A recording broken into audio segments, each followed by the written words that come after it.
Hi, and welcome to the Deck of Fates Vampire the Masquerade one-shot.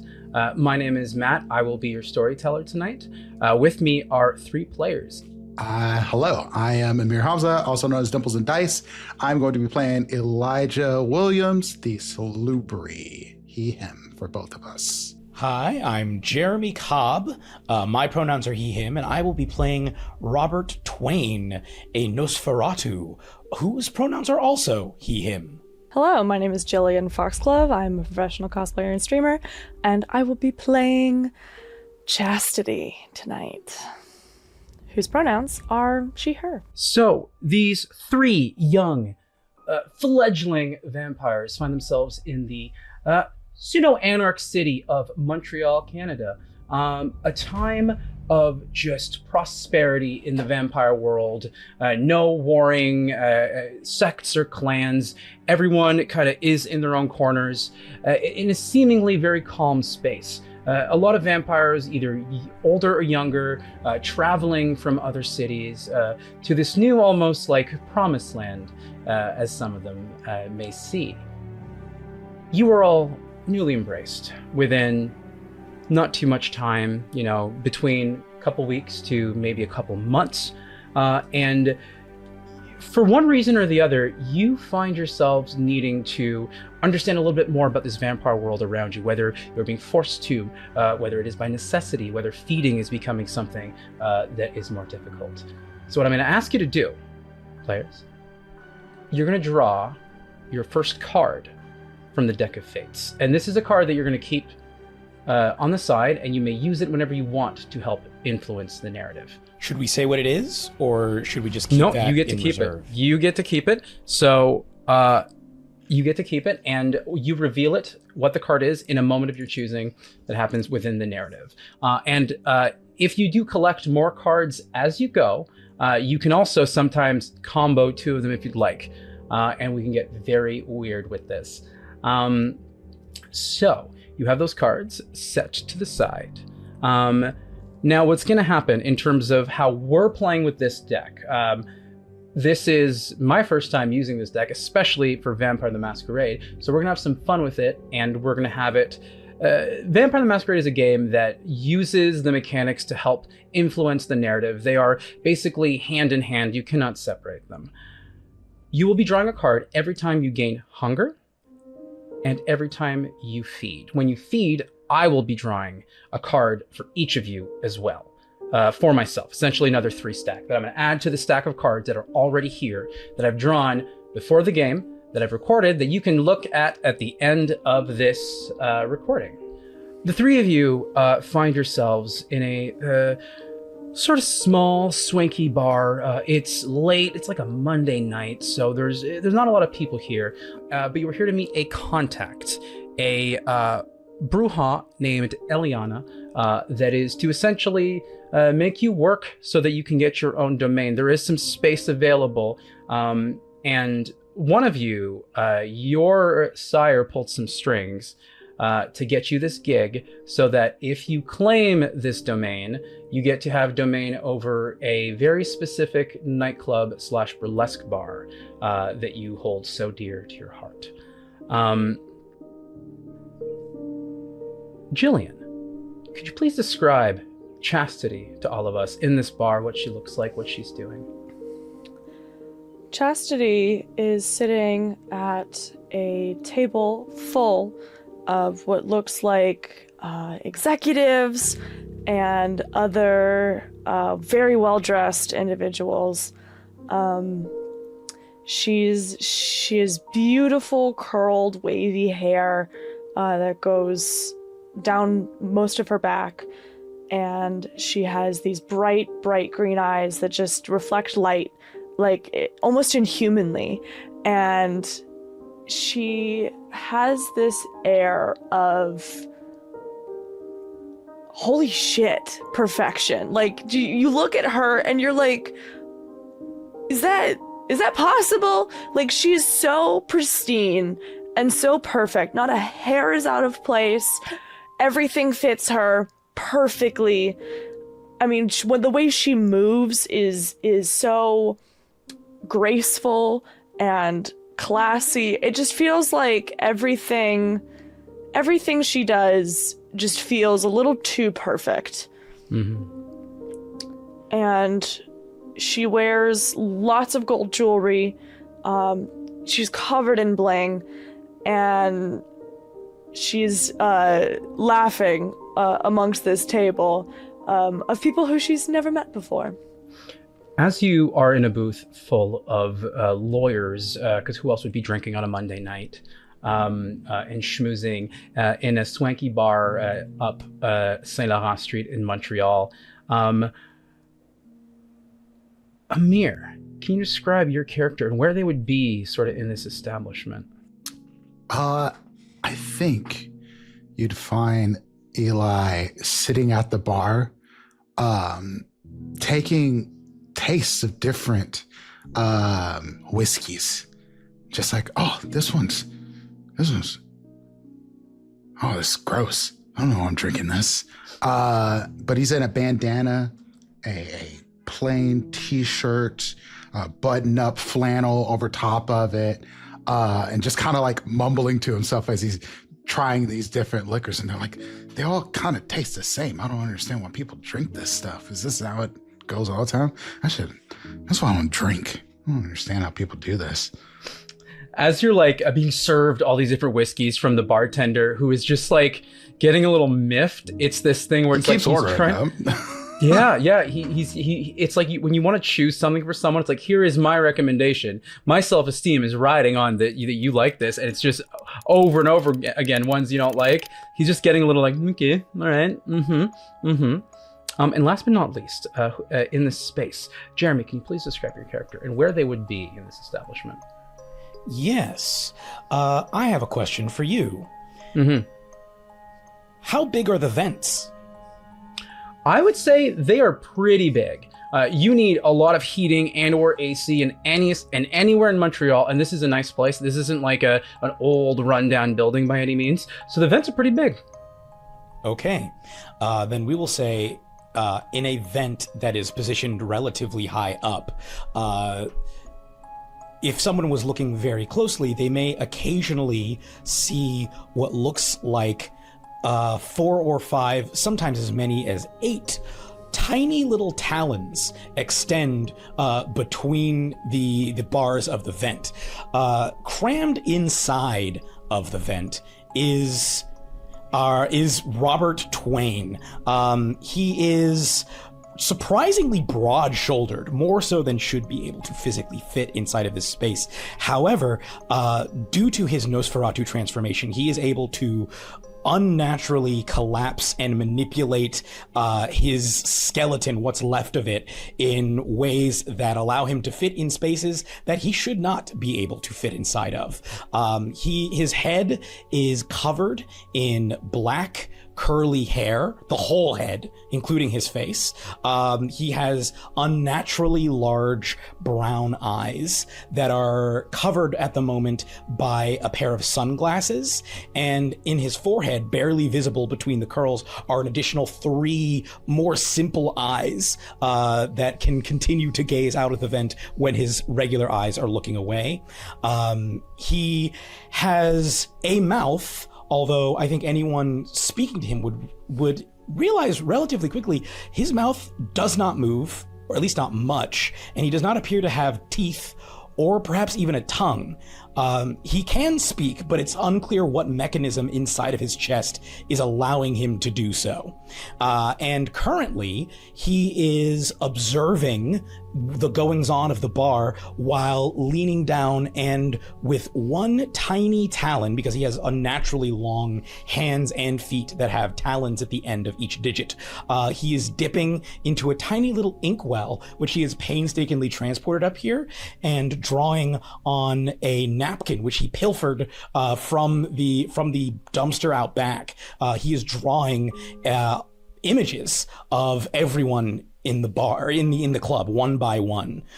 He's creating a collection of napkin-based illustrations of every single person. I love that. Absolutely. In this sort of space and scene here, I would love a wits and awareness roll from you, Chastity. if you can, as you are schmoozing around with these lawyers who are buying you drinks that you, unless you have the ability to, are barely touching. Question, Storyteller. Yeah. Are we starting at 1 hunger? Yes, you are. That is 3 successes. 3 successes. Brilliant. Would you say, Robert Twain, that you are stealthy, quiet up here, doing your best? When you get lost in drawing, are you still in that hyper-aware state of I'm trying to be as quiet as possible, or do you get lost in what you're doing? I think at first it was much easier to get lost in what I was doing. I think that was my natural setting. But I think in even just the short time since I was embraced and I underwent my transformation, I think I've realized that it is not safe to do that.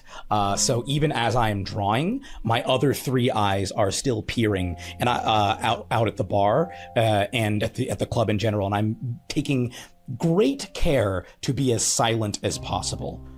Can you roll me stealth and composure, please? Certainly. There is something about schmoozing a room that involves not just being charismatic and charming, but kind of keeping eye out for anyone else who may be peering in, listening, how your charm is being perceived. And Chastity, with 3 successes, there are other people looking at you in the bar. There's some turned heads every now and then. You would notice, Elijah, sometimes the bartender zones out to what you're saying and kind of looks over at the table to where Chastity is. What did you get on that roll? I rolled a full 6 dice, and one of them was a success. There is a moment where, it was so painstaking to get up in here into this vent, and you start drawing, and there is a thing of beauty in front of you. Chastity is gorgeous, and in a supernatural way as well. Some of that aura and that awe just emanating off of her, and you get lost like you did when you were first embraced. I'm going to ask you first, as we segue into this, as you get lost into your drawing, I want you to draw a card for me. Mm-hmm. And I'm going to take this moment. You're all going to draw this card and keep it, because we're going to flash back to the scene of how you were embraced, or at least just how you remember it. And you're going to tell me how that went, based on the influence of the card that you drew. Okay. So I drew the stagnation of clubs. Okay. So how does that influence how you embraced? Stagnation being not being in the clutches of fate, but time being yours to do as a mortal, or in this case, as an undead.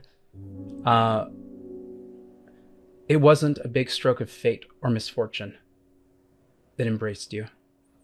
It was choices. What happened? Prior to being embraced, Robert Twain was an aspiring artist, and he was increasingly desperate to distinguish himself in a large city like Montreal. There's a lot of other artists. There's a lot of people, creative people, trying to make interesting things. He, I think, started to intentionally try and find unusual things to draw, because he can work in a number of styles, a number of mediums rather, but drawing really, there's something about the sensation, the tactile sensation of the scratching of the pen or the pencil or the charcoal or whatever material he's using on the surface, that the vibrations travel up his skeleton, and it's the moment when he feels at one with everything around him, and he is seeking out stranger and stranger things to draw, and I think intentionally going to places that he knows he should not go, places places like buildings that are going to be torn down soon, like deliberately sneaking onto sites when the building is going to be demolished and trying to draw the inside of the building, at least part of it, while it's in the process of being demolished before running away, that sort of thing. And I think he is out in some, probably like near a junkyard, but near like in some really dangerous, notoriously violent area where there's just a lot of risk. And as he is there, I think it is specifically sunrise. I think he's been wandering around this junkyard all night trying to draw various things. And as the sun is coming up, he goes to draw the sunrise, but then he smells something, which is, I mean, of all the things he's been smelling in this junkyard, this jumps out at him. He smelled a lot of gross things, but this smells like something burning. And he goes towards the smell and sees a figure lying on the ground, screeching, clawing at its own flesh, which is seemingly burning and bubbling and in the process of igniting entirely. There's a humanoid ? It looks somewhat humanoid, but at the same time it almost looks insect-like or even avian. There's something about it that is deeply unnatural, and it turns to him. This figure turns to him as he crouches and begins to draw it. And he knows, as this thing turns, that he has found a predator. He has found something that is fundamentally perhaps more dangerous than any being he has yet encountered. But that means it's different. That means it's special. That means this is truly exceptional. No one has ever drawn anything like this. And so he begins to, with shaking hands, draw the scene, even just the outline. He's going to color it in, because you have to color in this amazing sunrise. The sunrise, and silhouetted against it, a writhing figure that is in the process of dying. A writhing, dying predator. A predator at the end of its life. And before he can finish his drawing, this figure looks at him, and unusually for him, rather than just looking at the scene and trying to take in the scene as a whole, he looks back and makes eye contact with this being. And there's a moment of connection. And he, for a moment, understands what this being is experiencing. And that's the last thought he has before the being launches itself towards him, seizes him by the chest, digging claws into his chest, and burying some sort of needle-like something thing into his neck. And he can feel a tingling sensation over his whole body. In fact, it's beyond tingling, it's burning. It's like his insides are being liquefied from the inside out as this being, continuing to burn and now beginning to actively fall apart atop him, is draining him. And as the thing grows, it grows more and more engorged. Its structural integrity begins to fail with how much damage this being is taking, and it bursts. And its blood flows over his open mouth and into his open mouth and down his throat. And he swallows. And that is the last sunrise that he ever witnesses without pain. As you kind of just reminisce in that moment, it playing in your subconscious as you're up in this vent, drawing the scene in front of you, these almost faceless looking suits surrounded by this just almost like, maybe not the sun, but like the moon, just this radiant woman of the night. Chastity, you knew you were given an idea that two kindred were supposed to meet you here. You've already clocked the one at the bar tasting all the whiskeys. He's pretty obvious. But you do see the one up in the rafters, and is very subtly, very quietly. They're not doing anything to break the masquerade, but you could assume there's a reason they're there and not down here with you. They're in the rafters and not in like a wall. The vent, like an open sort of overhanging vent that is very solid, but there is like a grate where you can kind of see almost like some of the light fixtures beaming through. It is above. It is above. Is it? Yeah. Where's the position in the room? Is it like kind of positioned at one of the walls, like at a side? Is there how far above? I'm just curious. Probably about maybe. I'm gonna do this in meters because this is set in Montreal. It's probably like about, maybe 10, 15 meters up. It is a high ceiling space, closer to a wall, but you are sort of in a booth on the other side that gives you a good like angle to see. And if it wasn't for the light just kind of shining in what seems to be just unnatural, monstrous features that you can kind of put two and two together that it may be some kind of, clan of the less beauteous of the kindred. And as you are there, you've learned to adapt. You've learned, to play different roles, be what you need to be. And especially one in this space, you've been told what works well as a descendant of one of the most famous of your clan. You used to dance. You used to be a burlesque dancer. You used to be part of an alt scene. You used to be able still does, darling. Still do. But now you're dipping your toes in a different world where you are playing a different character almost. As you're in this space playing this character, how were you embraced? And what card did you draw? I drew the King of Wonder. Oh my God. Which is very appropriate to the idea that I had, which is Chastity is an incredibly experienced burlesque dancer. Mm-hmm. She has been around the block many a time. She has served many a season as the last act, or not the worst spot of the night. The one where everyone is the drunkest and the most likely to forget, and she has performed her way up through the ranks and through respect of her peers, has become the most respected star dancer at her club, and she's also started making content about her career as a burlesque dancer. And so she's not only widely known in her own community in Montreal, she's also known worldwide as this dancer. And because she's been doing it for, I would say, maybe almost 2 decades,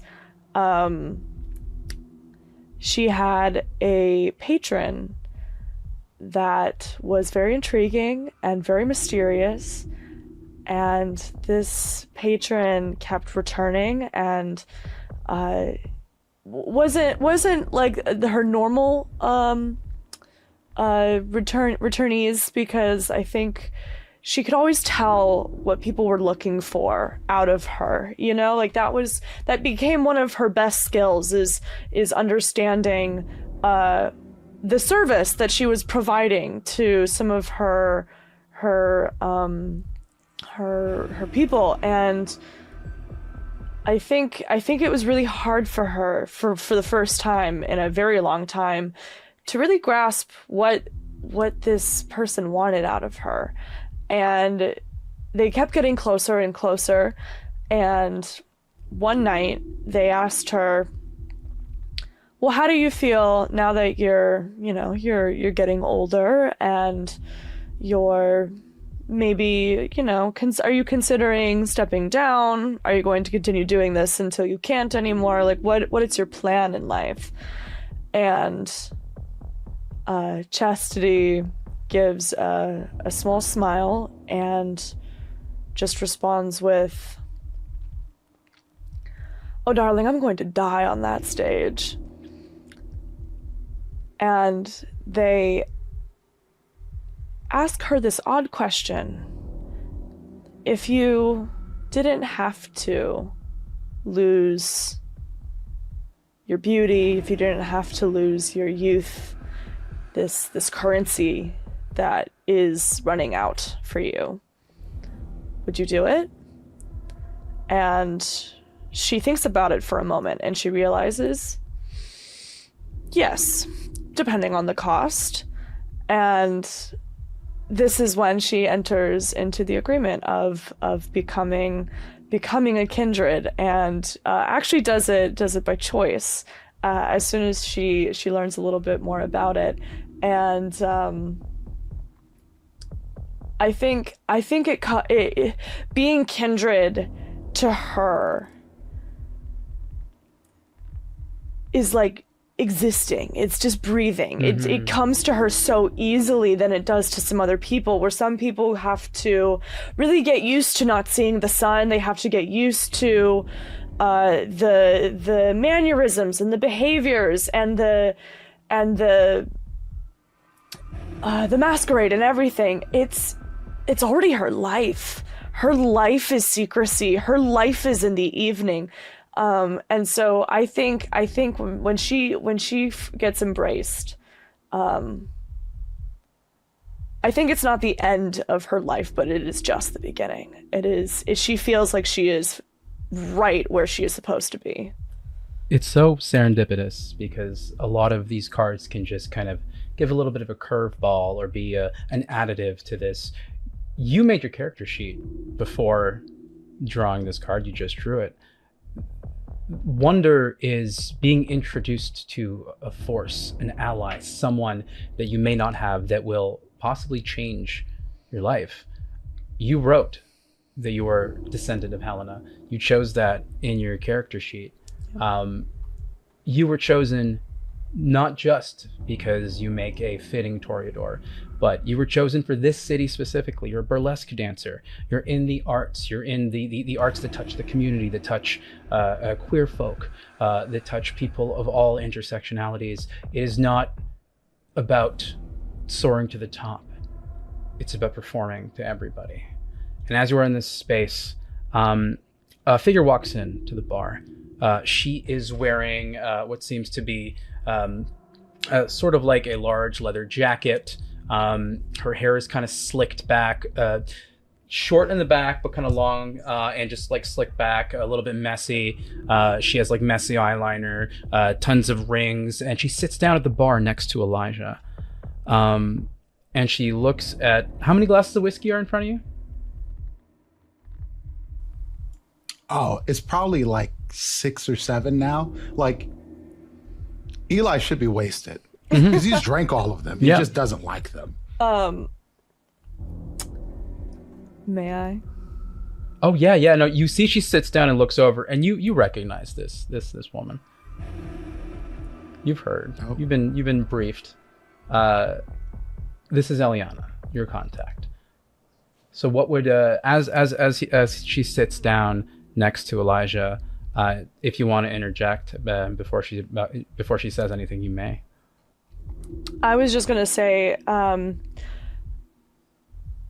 she clocks the fact that there's this being in the vents, and is looking at the gentleman by the bar, and I think she realizes that any minute now the person they're looking for is going to be here, and so she moves over to the bar right as she walks in, and she just whispers, darling, if you didn't like it the first 3 times, I don't think it's going to change for the 6th.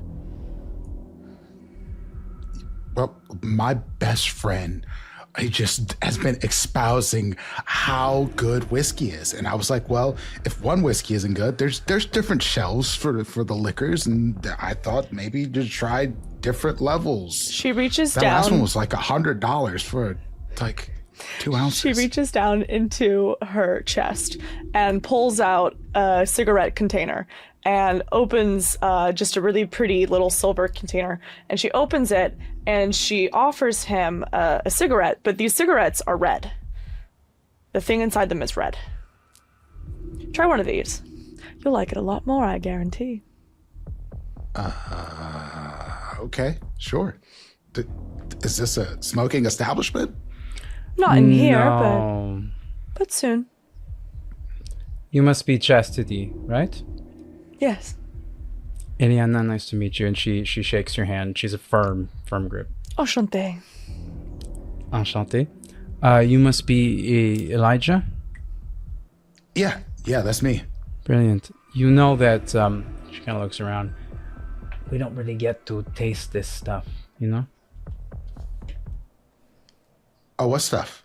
You know, whiskey, food. It's not very good. Not anymore. Wait, what? Oh, you're new.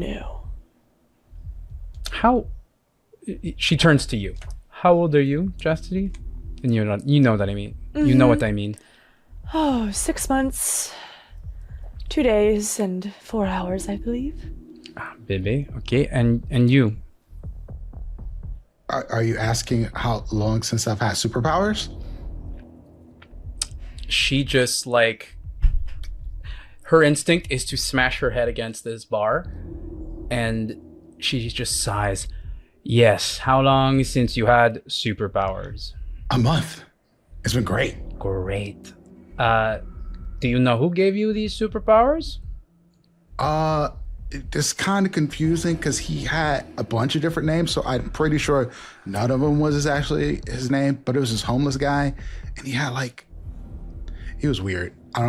He's looking around. I don't know if I should talk about it here because apparently that's bad. No, it's okay. Marc, va fermer. And the guy behind the bar gets up and just starts kind of shooing the businessmen out. And they were already paid up and stuff. It's a Monday, and he starts telling everybody that it's time to wrap up. It's okay. This is my establishment. Mark, that's he's my ghoul. So oh, you don't know what a ghoul is, right? No, what's a ghoul? I mean, is it one second? Personal movies? assistant. Okay. I think you need to know what a ghoul is very fast because I've heard some things about you. But first, I need to know more about you. What happened to you? How did you become this? And reveal the card and tell us how, if you want, in character, in this moment, to his recollection, or you could flash back and kind of show the sort of... Oh, no. This is just going to be just straight... Hey, so people want to know about who I am? Dope. So it's back before I got superpowers. I mean, I guess I still do it now, but it's just I have to work weird hours, kind of weird. But there's a lot of people to do night rehab, which I didn't understand. I thought everybody was a morning person, and apparently not that many people are. I could have been getting so much more business before I started doing this. But yeah. You asked me how I got superpowers. Mm-hmm. So I used to work at this physical rehab place, and helping people with traumatic injuries. Which card did you draw? I just want to know as you tell this story, just from my own. Oh, the card is Madness of Hearts. Okay. Don't worry about the actual what suit is. That's just for you guys to find in the list. Okay. The one for deck. But you got Madness. Okay. All right. Brilliant. Keep going. Of course you did. And so I was helping people. That's what I do. I like to help people. I like to make them, when they're coming back from an injury, they've lost a limb or they've been paralyzed and they move a toe. It is the best thing ever to really be helping people out like that. But anyway, there was this guy who used to hang out outside, and we used to talk all the time. He'd talk about politics and things that are going on in his life. But he was definitely an unhoused person. But I used to try to give him money and stuff, but he'd never take it. He'd never take my money. And I was like, why wouldn't you take my money? I'm trying to help you, my guy. But he just came to talk to me all the time. And then one night I was working and I was cleaning up and I was taking the trash out or whatever. And then he was running. And I was like, why the fuck is he running? But then his beanie fell off his head and he had this eyeball in his forehead. And I was like, holy shit. It's a mutant. I was like, is this an X-Men? He's going to shoot me with an optic blast or something? Whoa. Can you lift your bandana for me? So I have one too now. Okay, sorry, keep going. Oh boy. Yeah, but so like he had been hurt, like he was bleeding. He had like shots in him and stuff, and he got scratched up. And he came to me and he was like, he grabbed onto me, and I was like, what's going on? Like last name he gave me was Arthur, but it was like Gideon before that, and it was Jeffrey and Thomas, and then it was like a Zod. He called himself Zod for a while, and that one was really weird, but like he's called himself a bunch of these. But anyway, he grabbed me and he was like, I'm so sorry, Elijah, please forgive me. And I was like, forgive you for what? And then he bit me, and I was like, okay. But then like the bite felt like really nice. Like it was like your mom holding you like real tight and hugging you and just like super duper comforting. And I was like, okay, maybe this isn't so bad. But then towards the end, he didn't stop biting me, and I was trying to push him off, but I was like super into it. And I was like, I don't know why I'm into this, but it's really weird. But then I think I was dying. And then once I realized I was dying, I was trying to get away, and he pushed me back in to the place. And I was like, okay, I'm going to die here on the floor of the place I work. I'm never going to see my patients again. They're going to be so sad about this. And I'm like, oh man, they're going to see me dead on the floor when I come into work. And oh my God. But anyway, he gave me his blood after that, and it tasted so fucking good. Oh my fucking God. I've never had anything as good as this man's blood. And you just drank it. No questions asked. Well, I didn't really have a choice. To just put it over my mouth, and I was dying and stuff like that. But you're like, and I was like, and then, sure. He took me into a closet and put like some blankets over me and stuff. Where do you work? Like the rehab facility. Okay. All right. I might be new, but I thought you smelled delicious. Okay. No, we off limits. Do not drink from him. Okay. I'm aware. I'm just saying he smells good. You work at a rehab clinic? Yeah. You've got cocaine, fucking meth coursing through your veins for other vampires. Let me tell you that right now. The person who did this to you, who gave you these superpowers, are they still alive? Are they still around? I haven't seen him since. So I woke up and I was like, oh man, I'm really hungry. And so I asked one of my patients, could I just like take a little bit out of the blood bag that they were doing for them, because they had just had a recent transfusion. They were like, cool. But then they were like, I like to be bit. And I was like, okay, that seems kind of weird, but like, that means they've experienced. I asked first, and then they were like, okay, you can bite me. And then I bit, No, that's good. That means they've experienced, and that means, if they're a blood doll, they have not broken the masquerade in any means. Okay, I'm going to put a pin in that one, because what you've been doing is been doing stuff, and this is why you're here. Chastity, is the other one coming? He's already here. She looks up. Oh, you heard the person up there too? Yeah. Okay. All right, I see you. You with your third eye. If I had to gather a guess, it's probably one of our less fair-looking folk. Not wanting to disturb the... Marc, ferme les rideaux. And then Marc goes over and he closes the curtains. You can come down now. Yeah. I think you see, I think, all 10 little talons extend through the grate and sort of like twist it to the side and then slide it down, and then just sort of straight up just slithering out of this pipe, this vent pipe that's extending from the ceiling, is just the strangest looking guy you've ever seen. And Robert just goes sliding down, I think catches himself with his toes, and then replaces the grate before allowing himself to just fall down, landing on all fours on a table, and essentially sort of like an angular way, moving himself almost like a predator, circling this way and that way, each time getting closer and closer, until finally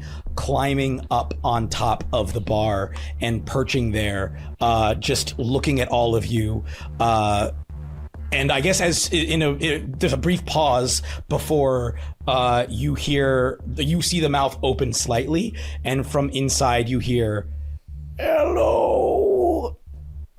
Holy And the shit! mouse It's does Beast not from move. X-Men. I just point at myself. Me? Yeah, you. I mean, you don't have blue fur, but like, it's the vibe. That's sure. Yep. Nice of you to join us. Thank you. She is stunned. She's never seen a Nosferatu that is as sort of alien as you are.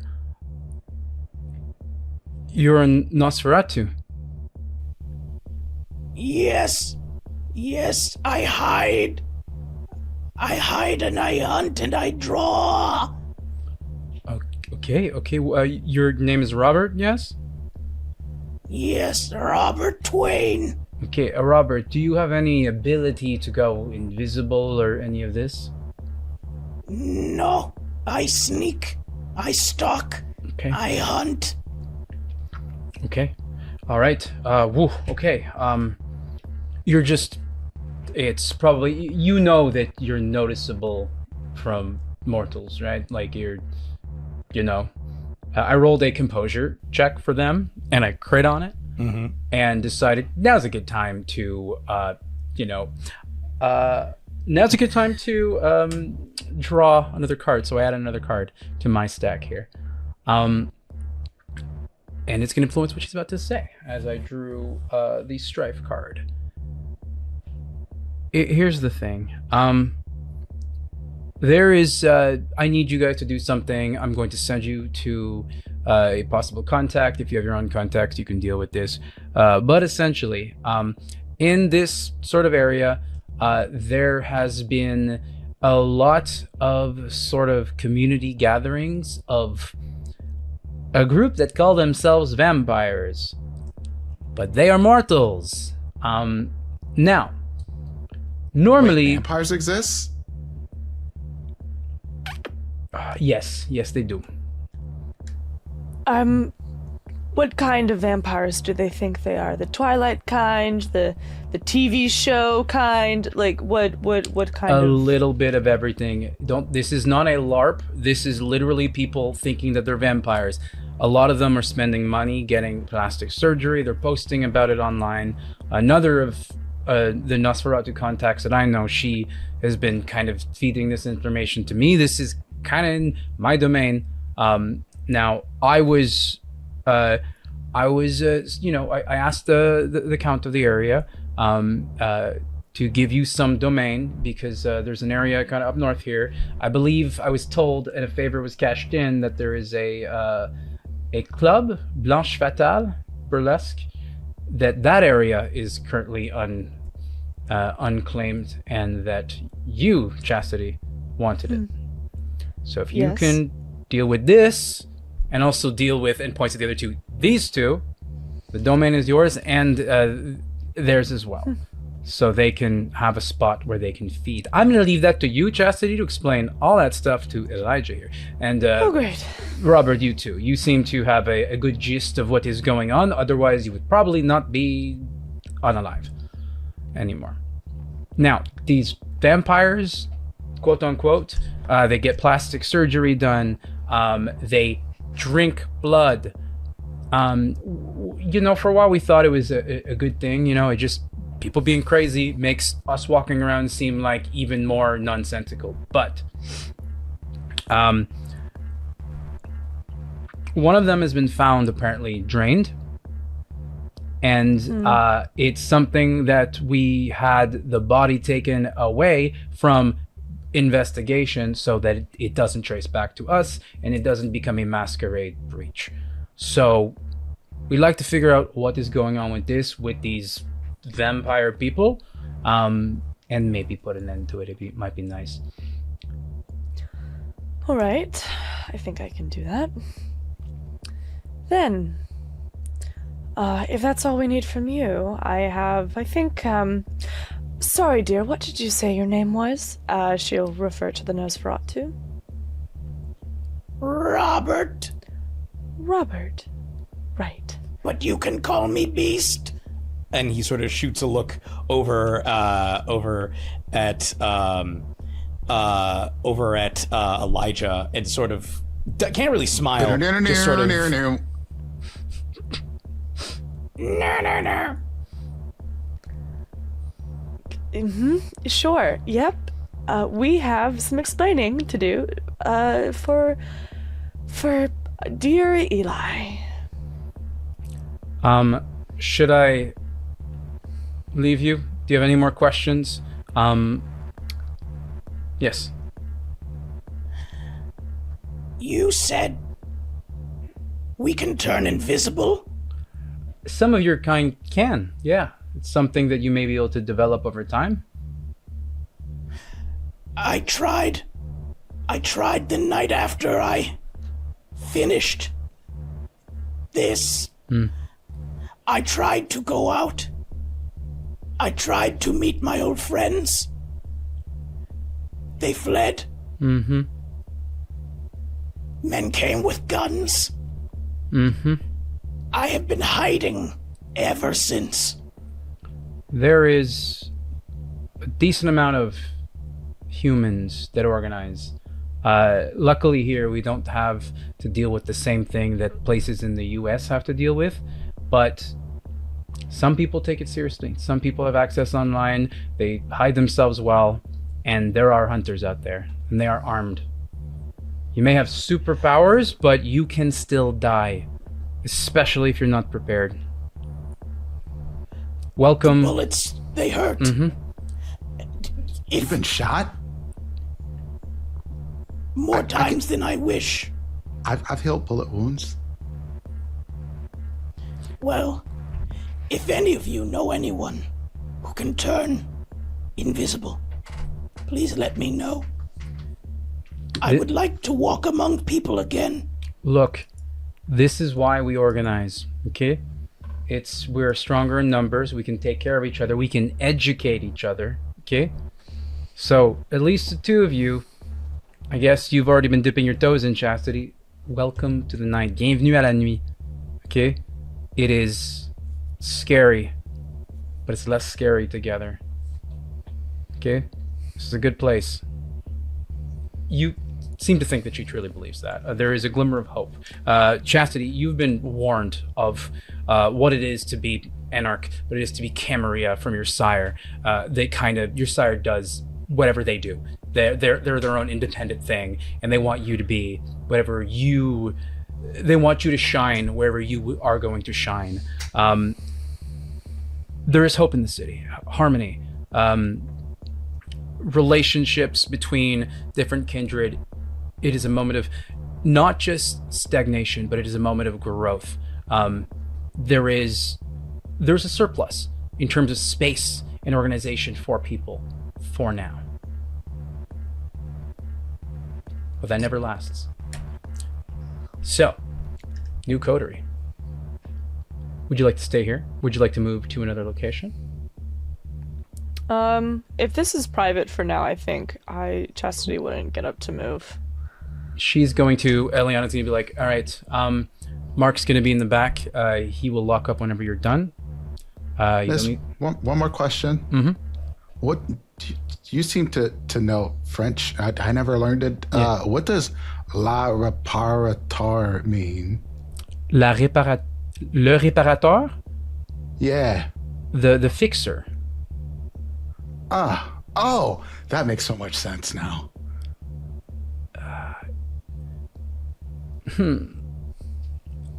Give me just a second. She's gonna pull Chastity aside.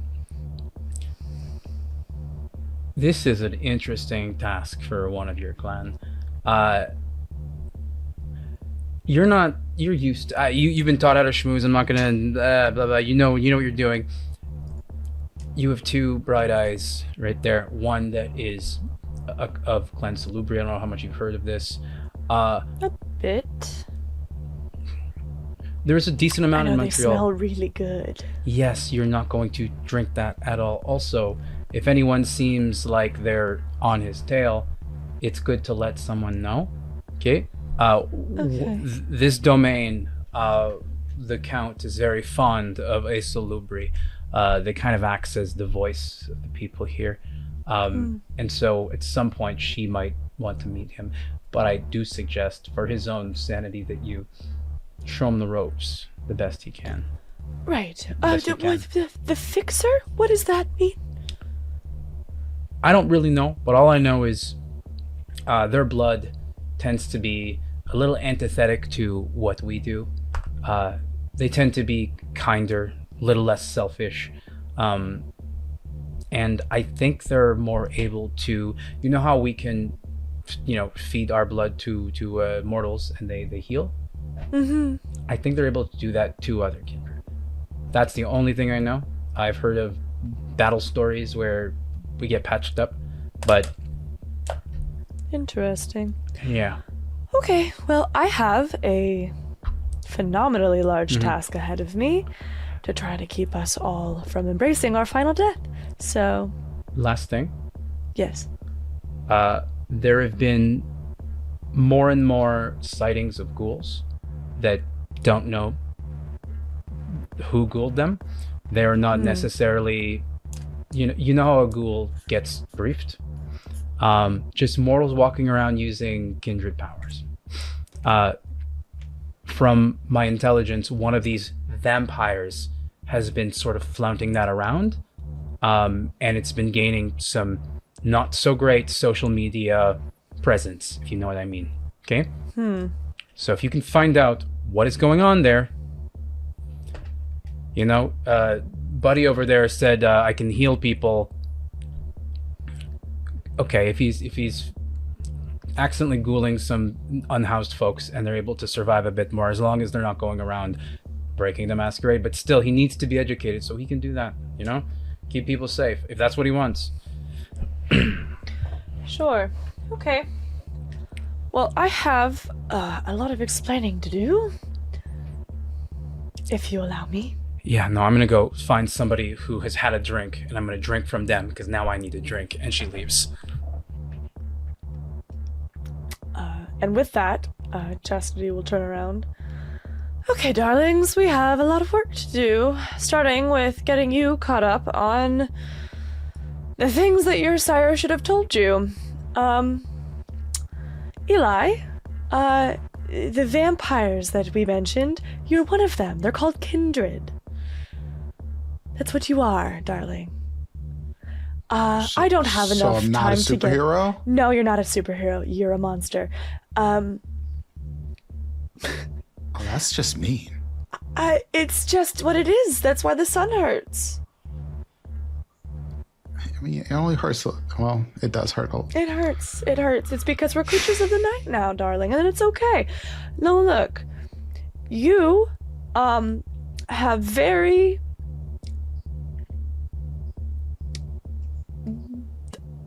expensive blood, is what I'm gonna say. It's like, you know how blood donors, if you're O negative, they will never stop calling you because you have the perfect perfect blood. You have perfect blood. Okay? Okay. So don't give it to people willy-nilly. Okay? But I wasn't. I was giving it to people who had been hurt or had problems with their health. That's the people. You can hurt them more, actually, with your blood. We'll get into it later. Just know to not do that all the time. Only if maybe they're about to die. If that's your choice, that's your choice. But keep it a little on the down low. Yeah? You know what that means, right? Down low? Subtle? Yes, I know Great. what download means. Beast, Robert, darling. It sounds like you also did, from what I can tell, you maybe don't have a close relationship with your sire, do you? No, they're dead. Oh, great. So I'm the only one with a mentor here. Cool. Great. Okay, so, we're going to go try and find out what's going on so that I can have my own domain, because I would really like that. Basically, that means I have territory, because us kindred tend to be very territorial, and I would like to be safe in my own fucking club, so that would be great. It's our first mission. Beast, it's our first mission. Yes. I jump forward and place my very long, extremely long arms and put a hand on each of your shoulders, and make eye contact with both of you at once. And I look first at Eli and I say, Cyclops. And then I look at Chastity and I say, Emma Frost. Yes, and big then, Emma Frost vibes. Okay. And I nod, and then I pull you both in, and I say, "Let's find our ex-mansion." Yes. So, Chastity, as you see them get very excited and use just referential humor based on the X-Men, I think for like an hour before we leave, she's just gonna go. We don't have to do it all, but she's gonna go in, and she at some point, she pulls down like a poster. You know what I mean? Like she like puts she finds just like scrap paper, and she just tapes up some stuff on the wall and starts like diagramming things for them, and is like, huh? So she spends some time explaining the masquerade and some just basic clan knowledge and things to help keep them alive, so that maybe we all won't die. Specifically her, I think, more than anyone, but hopefully them too. Mm-hmm. So you go through this. You do know that your contingency of having domain is having domain with a coterie. So even if you have your space, the surrounding area, not just like the fact that you can have that bar be like yours in terms of kindred authority on that, but the area around that is your feeding grounds. But it is also going to be their feeding grounds. They need domain. They need space. Robert, you have a place that you are allowed to crash every now and then, but you are noticing more and more that it is becoming dangerous for the person that you are crashing with, that you've grown quite fond of, Lucinda. You saved her, and you still care for her, but these beings that have been looking and chasing after you, you realized if you are always there, it's going to trace back to her. So you need a space of your own to hunt, to feed, and to go on more into your life. Elijah, you're being told you need to be part of this because you, from this expression of them, is you are like a bull in a china shop, is kind of how they see it. So after you go through your montage of everything that they need to know about being a kindred in Montreal specifically, and about how the different areas are ruled by counts, which are basically barons for those who are in anarch states in the US. They just you're explaining a joke to them that was explained to you about, it's like Count Dracula, haha. Some tired brouhaha thought it was a funny thing and made it the political thing of the town. Everyone else just went like, fine, whatever. And you go back to wherever you rest for the evening, and you are to reconvene tomorrow at a place that a lot of kindred organize to meet your contact, a Dr. Michaelo. And he is the one, he is a plastic surgeon. This is what you were kind of told through a text from Ileana. He is a kindred plastic surgeon who kind of has been keeping an eye and ear and has been more and more approached by mortals and is a little miffed by it. So that is where you get to start your investigation. Now, I want to know where, at this moment in the story, where do your characters go to rest?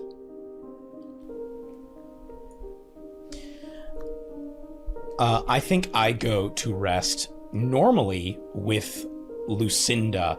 She has Lucinda Gage is a wealthy old woman who has lived a long life of essentially like artifact dealing, much of which is very underhanded, but she has a very large estate and a huge collection of rare artifacts, and in fact, quite a large menagerie of creatures from around the world. And I think she has allowed me to stay on her grounds. I actually, I think I would stay in one of the exhibits. There is specifically, there's a specific exhibit with an animal inside that I have actually made my famulus. It's a nocturnal bird called an oil bird. It's actually quite large, but it's a large nocturnal bird, sort of a hooked beak and brown plumage. And I think I stay there with my famulus Coates. I've named him Coates. And I stay with him every night and during the day as well. That's where I tend to sleep. I sort of roost inside. I cram myself inside of his little roost chamber, and the two of us sleep together during the daytime. So I think that's where I usually stay. Brilliant. Okay, so you stayed there. Elijah, where are you staying? In his apartment. Cool. Yep. Yeah, he's just stays at his old place. He's by himself. I mean, his salary pays for it. You still work nights. You're good. Yeah. And because I have such high humanity, I get up every night right as the sun hits the horizon. So I can do fairly early-ish hours for a kindred. Brilliant. You are still kind of in that cusp of your life hasn't changed entirely. Half of it, or more than half of it, is still pretty much the same. You're being told that your life is completely different, but so far it just seems pretty awesome. Chastity. I'm gonna say Chastity has an apartment very close to her club, and it is a like luxury apartment. It is very nice. It is an apartment that, I'm going to say for the purpose of this and just the vampire system, is paid for you from your sire. And you know at some point there's an expiration date. It's this like, go off on my own, my child, make the world your oyster. So you do know it's like you've been given the taste of the fine life that just as a burlesque dancer, you could never afford. You've been given all these opportunities.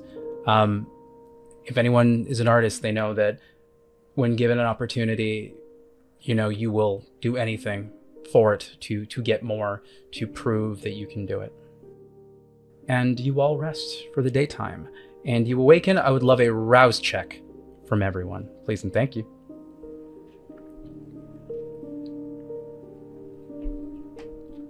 No hunger. It's a failure for me. It is a failure. I'm good. That's also a failure for me. So both of you get hungrier, and you draw another card for me, please.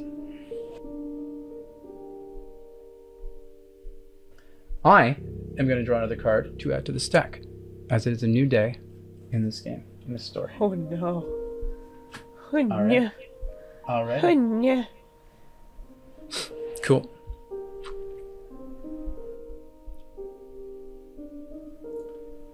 Oh boy. Should we say what it is or just wait? You get to keep these. As we get into more of the game, you can use them at any point. I use them whenever you feel right. It doesn't have to be the most pinnacle of thing. You will get more cards. If you want something, if you just want to see what happens, you can. Remember, you can give hopes, feels, vibes for them, or they may just affect your surroundings. It's going to be a conversation between us. A little bit of passing the ball. Narratively speaking. So, you both awaken. You all awaken in your own spaces. Elijah earlier than the others. And here's the thing. You were asked to basically play hooky.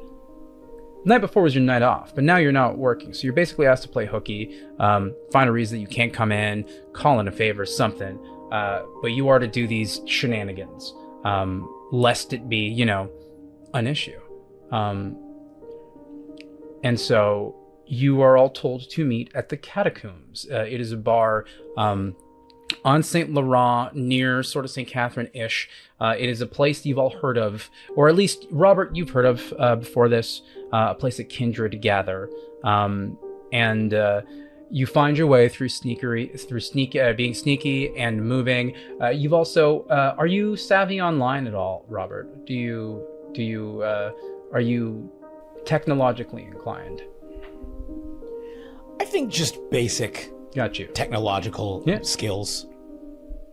But there is a means to enter, and you had probably been briefed and told that there's a way to kind of get in through kind of a back door that leads to not the main thoroughfare, because it is an establishment that has kindred and has just mortals, ghouls, and stuff. Not everyone there, fully knowing of what it is to be in kindred. It's not an open feeding space. It's just a bar, but it is heavily sort of implied, organized, and managed that way. And you are brought into, there's a couple sort of like little private areas and rooms. There's one in the bottom floor in the back. Chastity, you inquired about a really luxurious room upstairs, but apparently there's this coterie that has like nabbed it and refused to let anyone else take this space. So they sound like they're a lot.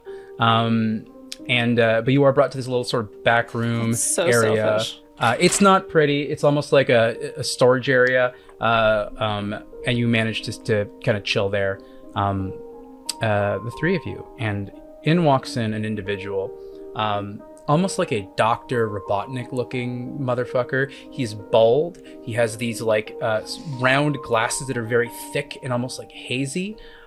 He has a beard that is kind of like short here, but a little bit longer, disheveled here.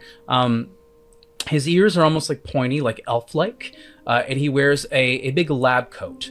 You ever see people that wear lab coats in places where they don't need to be wearing lab coats? This is this. Mostly influencers. Yeah. Underneath, he's wearing what seems to be just like a black top, button-up, and a lot of like tattoos kind of under his like just crawling out of the collar, and you do see the tattoos are like moving just slightly underneath his skin. He's wearing black leather gloves, and he looks at you all, and he says like, hello, welcome, you must be the coterie I'm here to meet, yes? Robert is sort of instinctively twitching, following the motion of the tattoos, almost as if like it's triggering some sort of a predator response, where he keeps like having to stop himself from lunging. Hey, relax. You are a very fascinating specimen. Very fascinating. This guy's one of those kindred too. Yeah, see, I was listening. Yes, I am. I am Doctor. You call me Michaelo, it's fine. Or Michael, if it's not easy enough for you. Michaelo. Look, Halo. we were made aware via our contact that you have some interesting requests from our squishy friends, wanting to change their features, their faces, their teeth. I mean, this is what I do. I am a plastic surgeon of all, a sculptor of flesh. And may I ask, you are just absolutely stunning. Who did your work? Oh, this is all natural, darling. You're just this perfect. Yeah. Impossible. Absolutely impossible. Okay. You're too okay. kind. Thank you. You're yanking chain. Okay. Well, clearly, you understand good work, even if I don't have any. Good. Also, and he turns over to Robert. You, sir, are a work of perfection. Thank you. Yes. It's good for one artist to recognize another. Absolutely. I assume you are. He's gonna look at you. No successes. I've never seen the gangrel transform like this, but still may be able to speak as beast. It is absolutely phenomenal. Or are you? No. Are you not? Are you Gangro? No, Sferatu. You're Nosferatu? Okay, I was going to say if I mistook you as one of mine of the clan of the dragon, then I'd be very embarrassed. But you are the. Whoa, there's dragon clans? It's more. Chastity is just gonna just rub Eli's back, just little soft, just they're there. There's just so much cool shit. He baby, right? He baby. So much cool shit. And he's gonna. Oh. If ever you need money, and I'm talking lots of money, and you just want to do little blood donations, just let me know for science. What's your name? It points out Elijah. Eli or Elijah. I go by Eli, but you can call me whatever you want. Eli, if ever you want to, make a boatload of money, little blood donation, He's good. He's good for now. Yeah, he's good. Okay. All right. First things first. If it's a lot of money, I'll be like, it's worth She's gonna jab Eli just a little. Hi. Cool. Okay. Well, also, if any of you are in the market for tattoos, myself and my associates, he can do tattoos and he can make it stay. So normally, if you get tattooed, don't waste your money, regular tattoo artist, because I know your baby points at Eli, because then I tried to get a tattoo of a Cheez-It, but it was gone the next day. A Cheez-It? A Cheez-It. A cheese what? You said cheese That's and what it's called. A Cheez-It. It's a snack. Oh, little square hole in the middle. I was covered head to toe in tattoos before my embrace, and now I'm clean again. So I guess it's both a blessing and a curse. See, no, that's so sad. That is interesting because normally you just embraced and you are what you did before. Nope. You're interesting. Very interesting. Okay, we get clean. I could talk about your pristineness and your, absolute majesty, and he points at Robert, all day, and I don't know what your vibe is, but it's interesting, that's for sure. Well, thanks. So, the humans that are causing a problem, could you tell us more about them? Yeah, here's the thing. This woman, she comes up to, and she finds my clinic, and my clinic is there's plastic surgery clinic upstairs. Right? I am downstairs of this.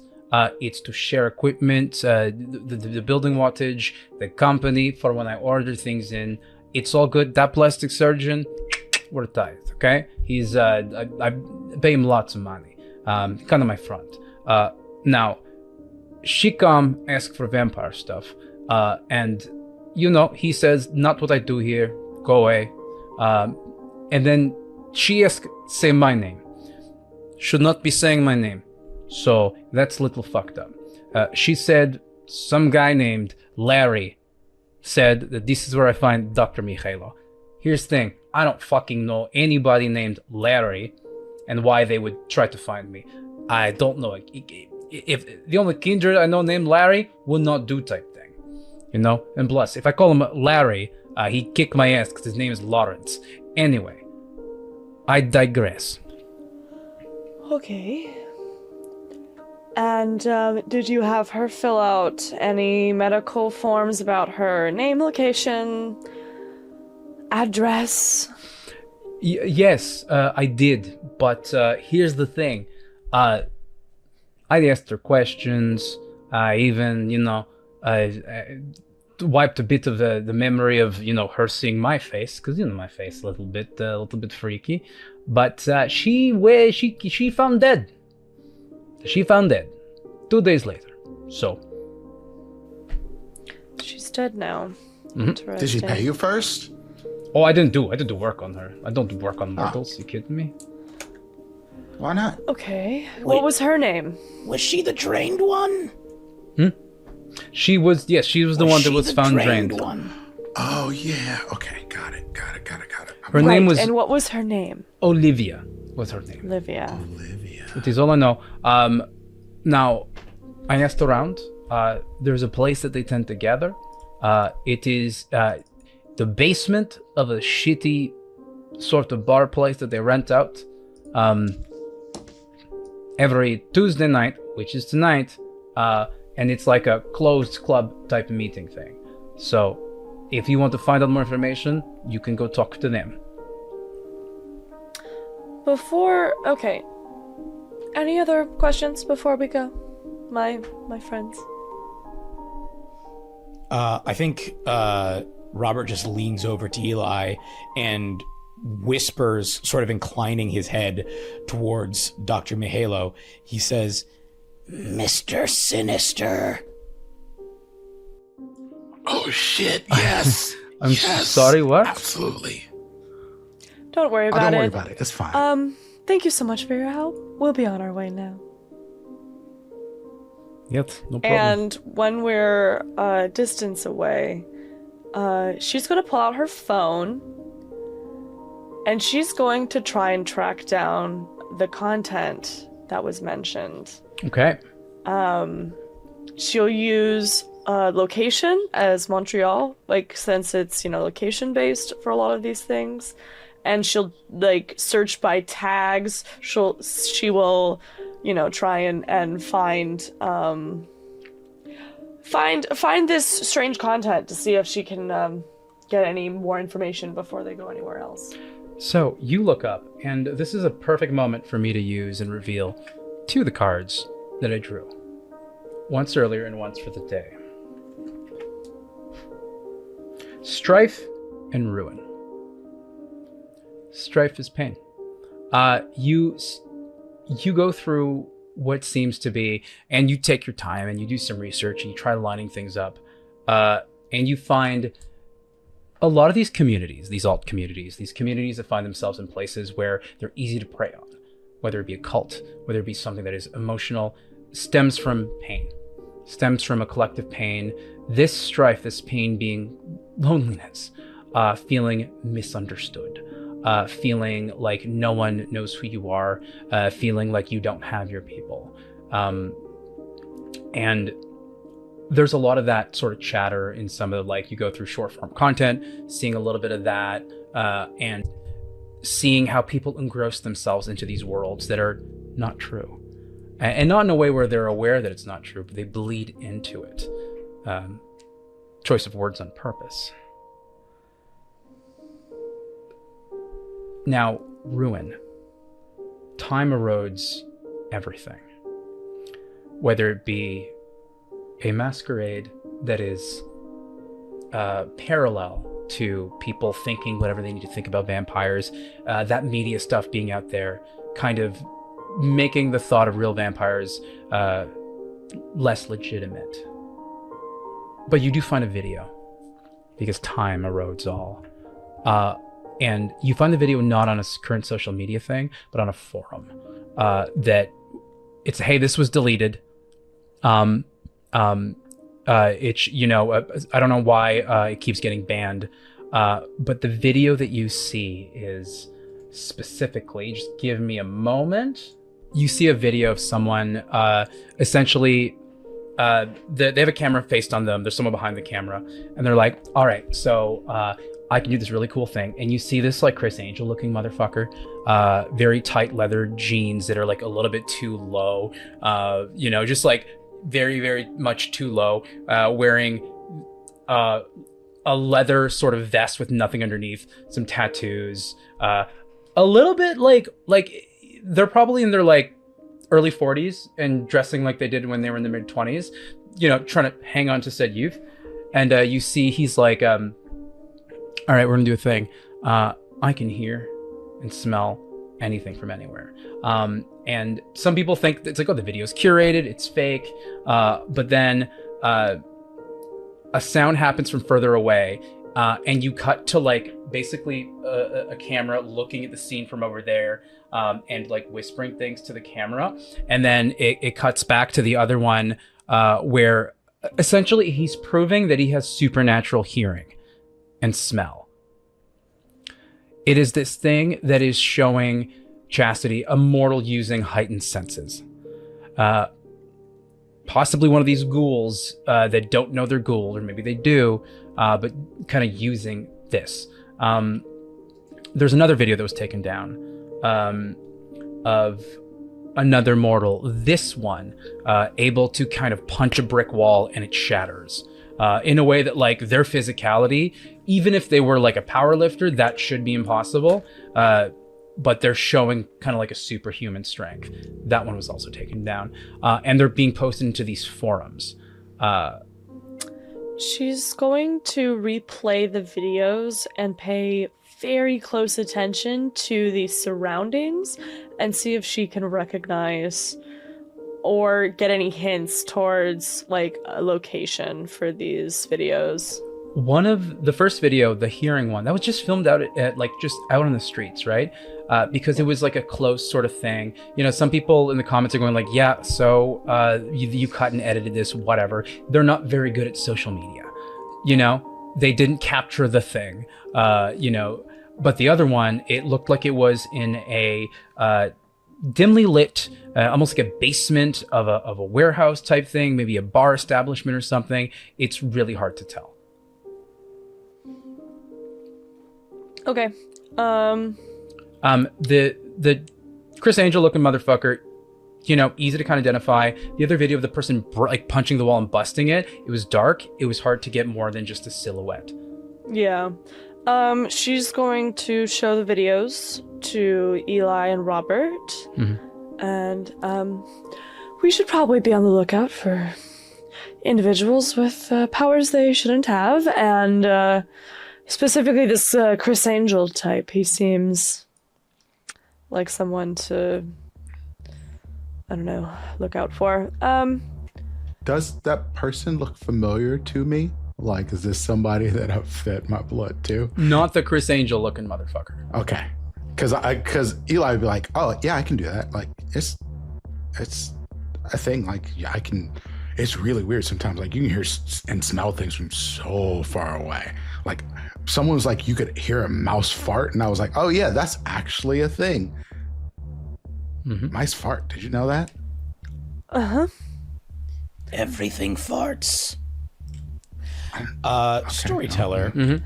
I wanted to ask, obviously before being embraced, I spent a lot of time around sort of niche areas and potentially subcultures. Mm-hmm. Is it possible that I may have crossed paths with any of the people in this subculture? Perhaps the person in the video or anything like that?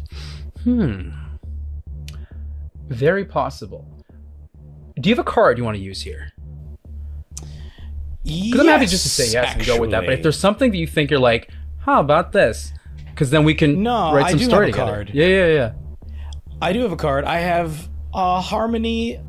Harmony is about creating new relationships, strengthening existing relationships, ending feuds. When you need to find yourself, whoever Robert was before he was embraced, sometimes looking into different communities, learning about them, can be a fun and interesting thing. I'm going to say with Harmony, I'm going to say you would definitely have a contact in this world that was very interested in vampire paraphernalia and other things like that maybe you were too scared to contact before now, being this creature that you are, and having that reaction the last time that you mentioned friends. But for the purpose of this, I'm going to say consider it a 1 dot in contact for someone in said underworld that you can kind of talk to, call up, or whatever you may need. Then I'm going to, I guess, pick up. Well, I don't even know if I have a cell phone. I'm going to ask, I think I'll turn to Eli and say, could I borrow your phone? Oh, yeah, dude. Here. Thank you. And I dial my contact's number. And then I realize, like, I think he doesn't pick up. And I'm like, oh, sorry. And I send a text being like, hey, this is Robert. I'm calling from a new phone. I was hoping that we could chat for a moment. I had some questions to ask you. Yeah. So you send a text, right? Yeah. After trying to call, that you get a text back, and you're like, oh my god, like it's like I haven't heard of you. Do you want me to call you? And you have this moment where you're like, oh god, my voice is not the same But do you call them anyway? I think that the two things that have been really the thing that was motivating Robert even before being embraced was a desire for a feeling of togetherness and resonance with everyone else and resonance with the world. And I think that's why he was going about it in sort of a weird way, like going off by himself and putting himself in isolating situations. But it's really because he's very lonely and he wanted people to want to connect with him. And I think that I think it's gotten way worse since being embraced. Now he basically can talk to almost no one. And whatever friends he did have are gone. And so, yeah, I think he's going to go ahead and place that call because he's going to take the chance. Even though he knows it sounds weird, I'm hoping that maybe we can make something happen here. Brilliant. There is a moment where, you recognize a lot of the people that get into these communities, they do so trying to connect with others. And then sometimes people find themselves at the top of these totem poles and in terms of being like, well, people need something. I'm going to abuse the fact that people need something, right? And that's how people become abusive in these sort of spaces. But you always remember this individual. We're going to call her Monica. Monica was always very chill and kind and just loved everything that is Vampire Night. You chatted movies and stuff, and you haven't talked to her in a while, and you call her up, and she picks up and she's like, oh my God, Robert, hi, how have you been? You're sick. You're sick.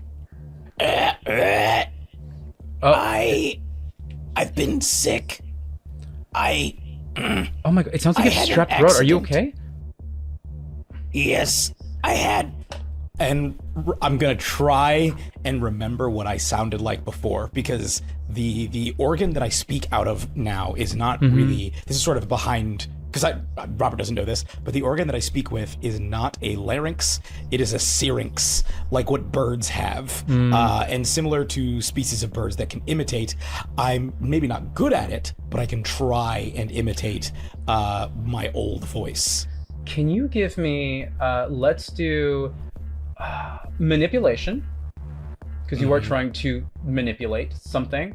And I'm gonna say either subterfuge or honestly medicine, if you are able to understand how this works. Literally, from part of singing is understanding how the physiology of your body works. You can choose whichever one you'd like. Does not matter, I had no successes. So this doesn't mean that like it's a social failure, right? There's nuance to these games. She's like, oh my God, I'm so sorry. And she's a little taken aback. She thinks maybe she's being pranked right now. So where have you been? You just kind of disappeared off the face of the earth. I had an accident. I was drawing and I met someone who was hurting and they hurt me and I was burned and they stabbed me and I haven't been the same since. Like a vampire? I turn, I put a hand over and say, he said vampire. Should I? No. No. More like a self-immolating vagrant.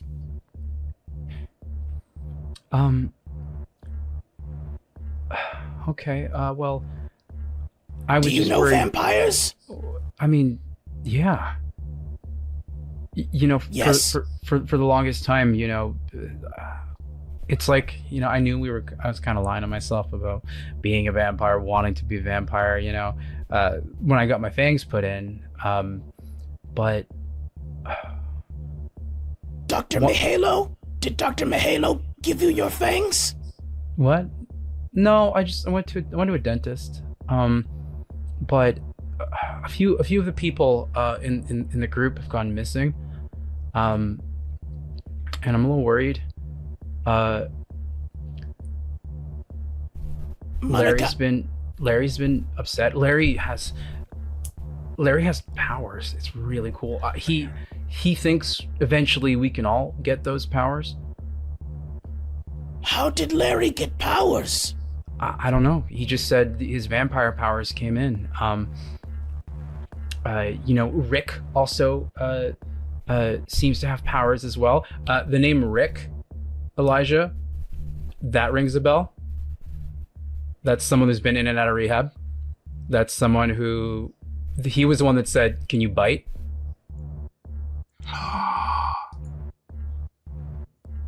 Elijah's like, I know Rick. I think I know Rick. I think I know him. Rick? Tell me more about Rick. Rick has this ability to,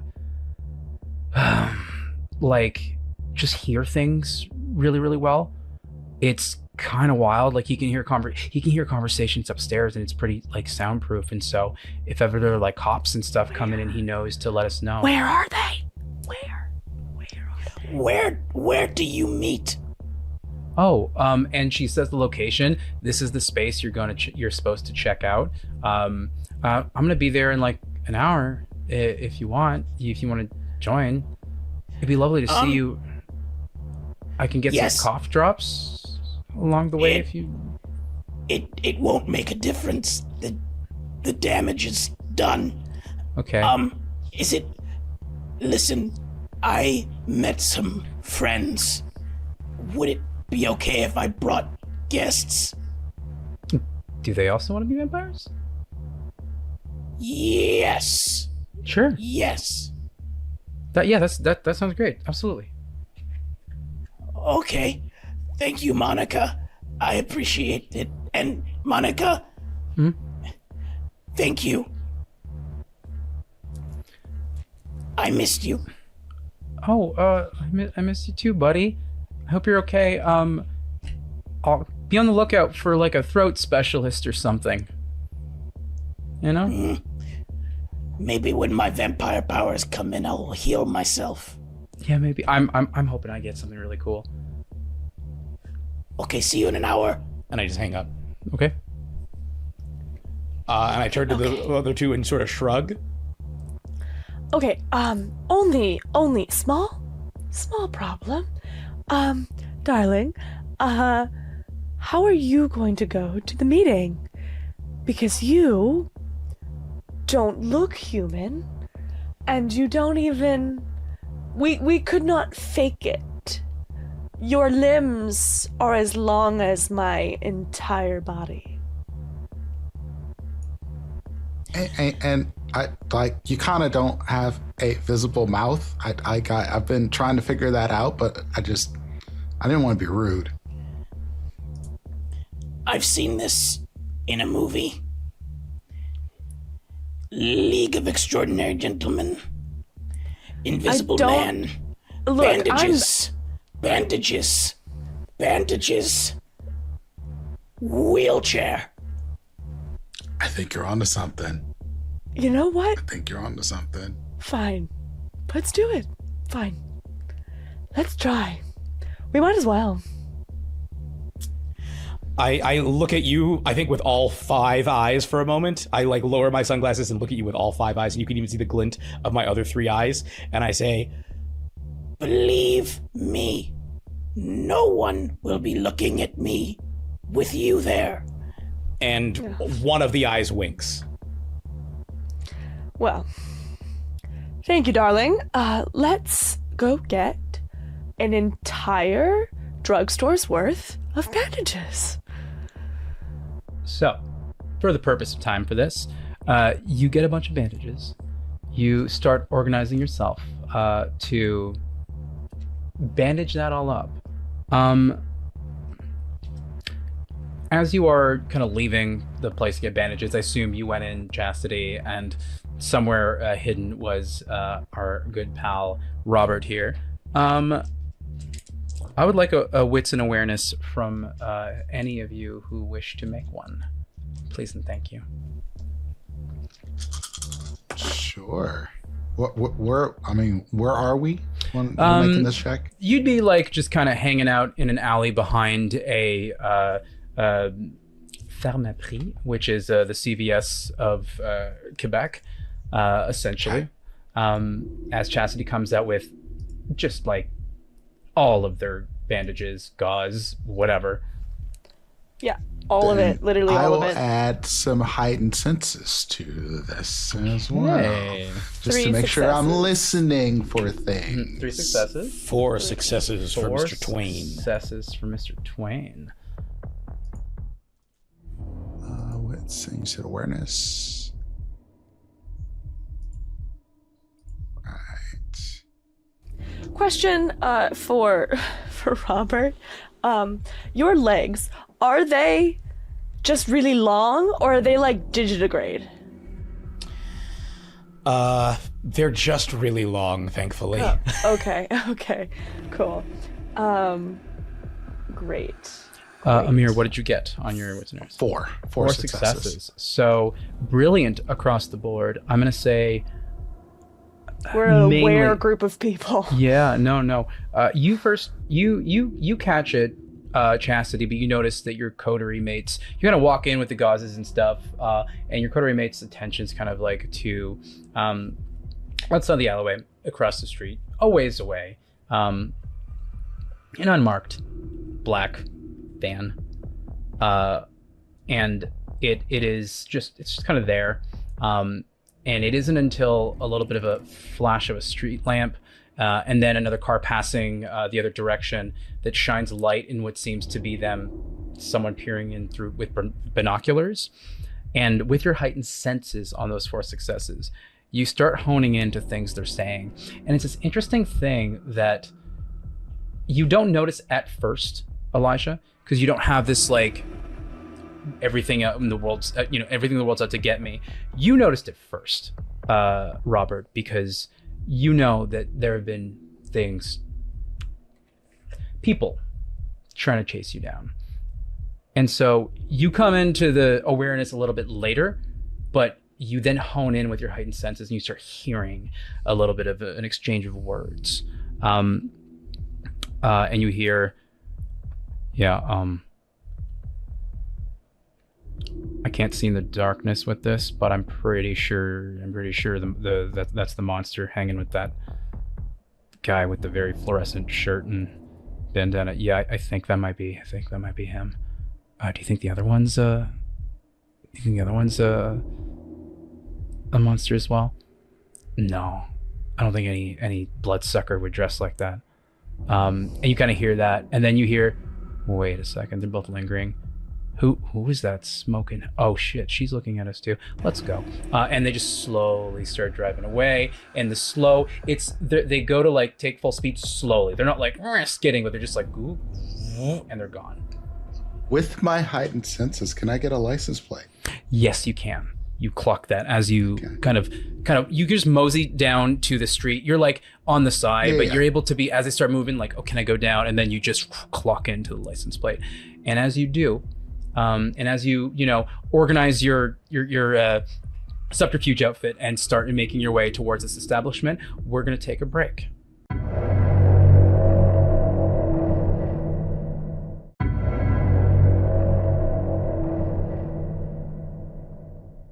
The Deck of Fates is a system-agnostic tool to aid and shake the narrative of your next adventure. These black and gold tarot cards symbolize the abstract forces of fate beyond the player's choices and are a powerful tool by which you can lay the bricks to pave the road of your next story. The deck functions as a self-fulfilling tarot deck, usable in nearly any system, basically an improvisational tool. You can use it in top-down world building to influence overarching themes, world building, or even just add a little pizzazz to your average perception check. You can even reward your players with a card that they can draw at any given moment to influence the narrative, allowing them to shake hands with fate. Trust me, you do not have to be proficient with tarot cards to be able to enjoy it. I sure as hell am not. Now, the way I use the deck might be a little bit different than how you want to use it. I leaned more heavily on the thematic and tonal descriptions of the 13 card types instead of the prompts that were suggested in the booklet. I started off by drawing 3 cards to set the tone, and then I drew cards kind of whenever I wanted, if I wanted to, have the deck be a little bit of a scene partner for me. I had my players draw cards tied to certain mechanical prompts to this system. You can tie them to different prompts in whatever system you're using if you want. I also had them draw cards to kind of flavor and influence certain descriptions for them, say backstory elements and things like that. I'm an actor and I lean heavily on world building and improvisation when I do GMing, and I think that those are muscles that need to be practiced, stretched. The Deck of Fates is a great improvisational tool to practice letting go and making on-the-fly decisions and just rolling with the punches. I had a ton of fun using it, and I hope you enjoy the show.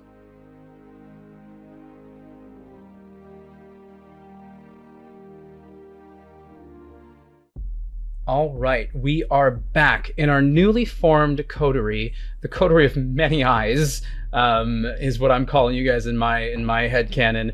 You find yourself outside of La Nuit Coquine. It is a cheeky little sort of bar, sort of large club area. This is kind of north on Saint Laurent, way past the catacombs, and also more north than your establishment of choice, Chastity, Blanche Fatale. It is a very sort of industrial style building. You walk in, it is not super busy. Obviously, it is a Tuesday night. But there does seem like there is a few people hanging around drinking here. You see a bartender, he's hanging out, just kind of your run-of-the-mill sort of guy, nothing super special about him, and he sees you three walk in, and he immediately looks at our Nosferatu friend who is covered in bandages.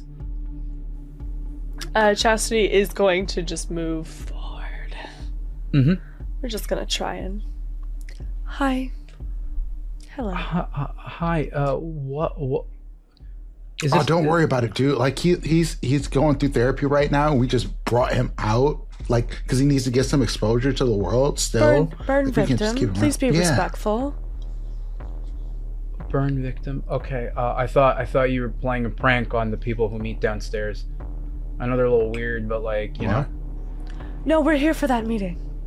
Oh. Okay. You're one of the vampire people? Yes. That feels so crass. We mean vampire people? Yeah. He's just being silly. I'm sorry. Why are you bringing a burn victim? Can because he likes the meeting. Are you judging? Can you roll me manipulation? Give me manipulation and persuasion.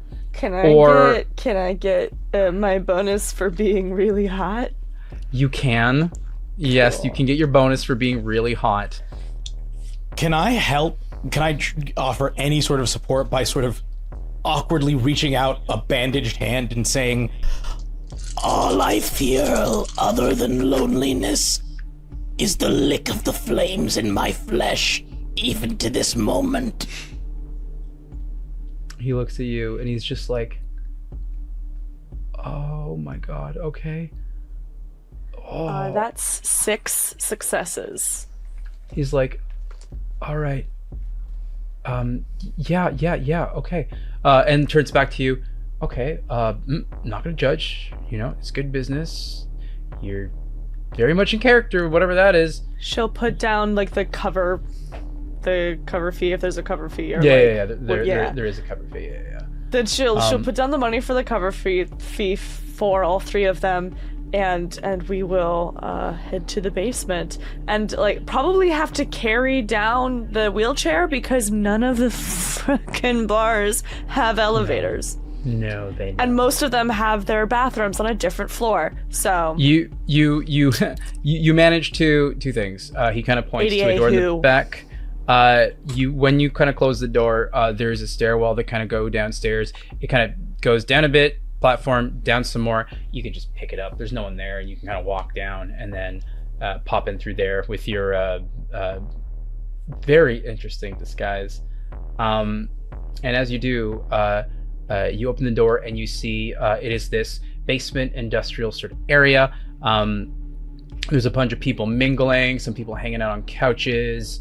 And as you kind of walk in, immediately, the first thing people look at is Chastity. And then there's a bit of focus over, and you see this one guy kind of gets up and he starts wandering, and you notice he starts wandering towards you guys. None of you recognize him, and he's like, hey. Hi. You guys new? And he looks at you. He's like, hi, ooh, hello. And then kind of glances over to the mummy, and he's like, with me. Oh, please.